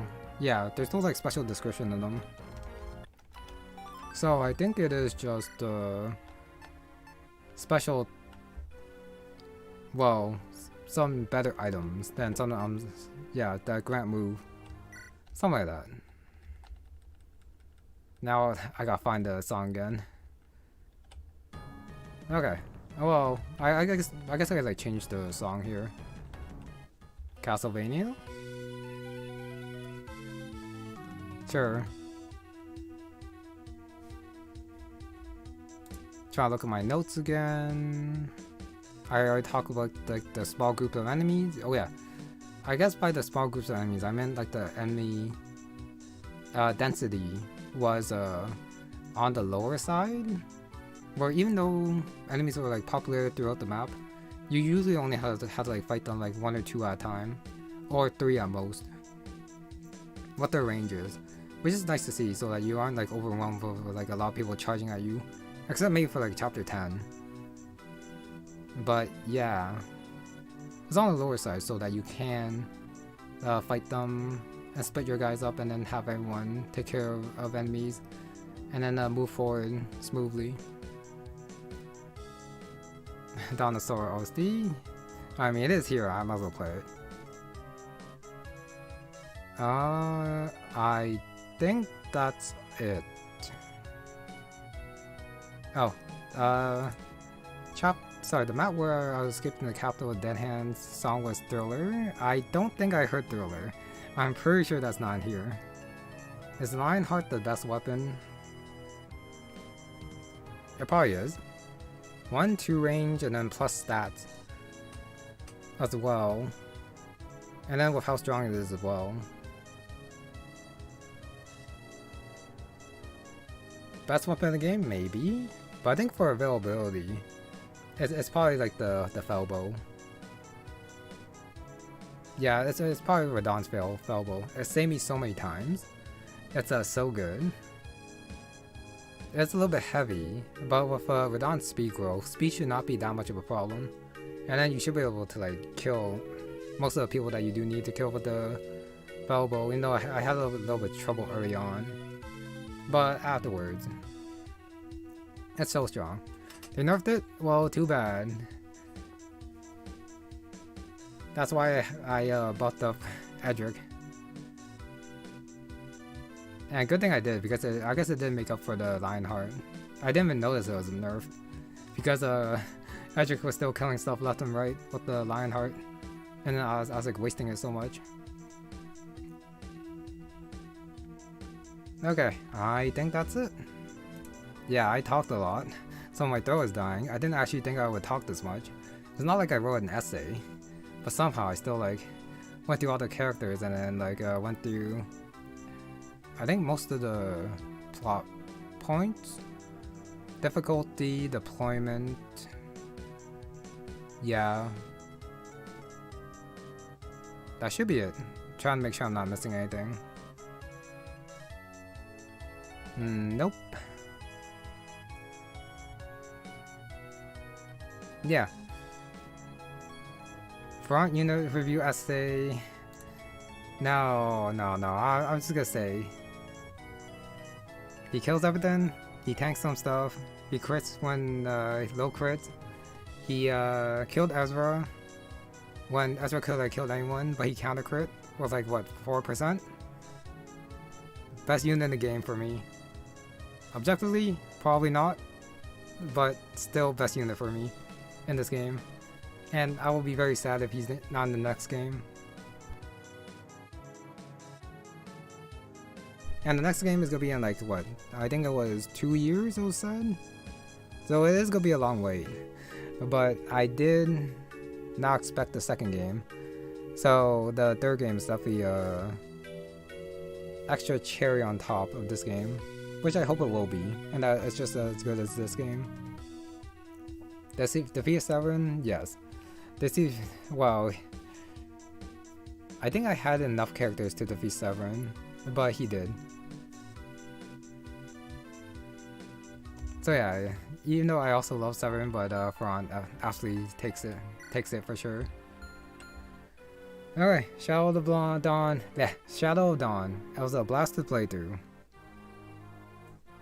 I'm looking forward to their game. I cannot wait for it to come out.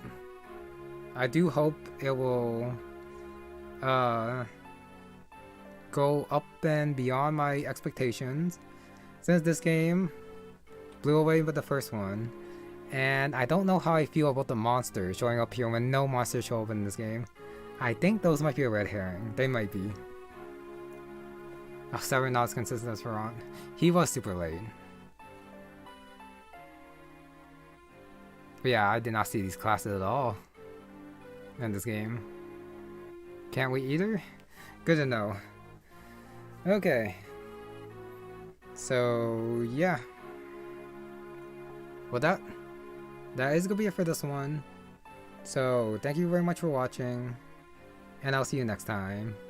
Either for Anon Saga, well, either for the third game, Anon Saga Definitive Edition, or maybe something else if I play in the meantime, but it will have to be like super short. That's a Fire Emblem related, since I do like playing my other games on this channel too, but yeah, I totally understand if you only come for the Fire Emblem. That's totally fine. No, previous game is just left over from the original game, plus the extra stuff too though. Don't expect people to wait around for it? Well, yeah, since I do have to talk. So I do see this quite a bit. But yeah, thanks for watching. I'll see you next time. Bye bye.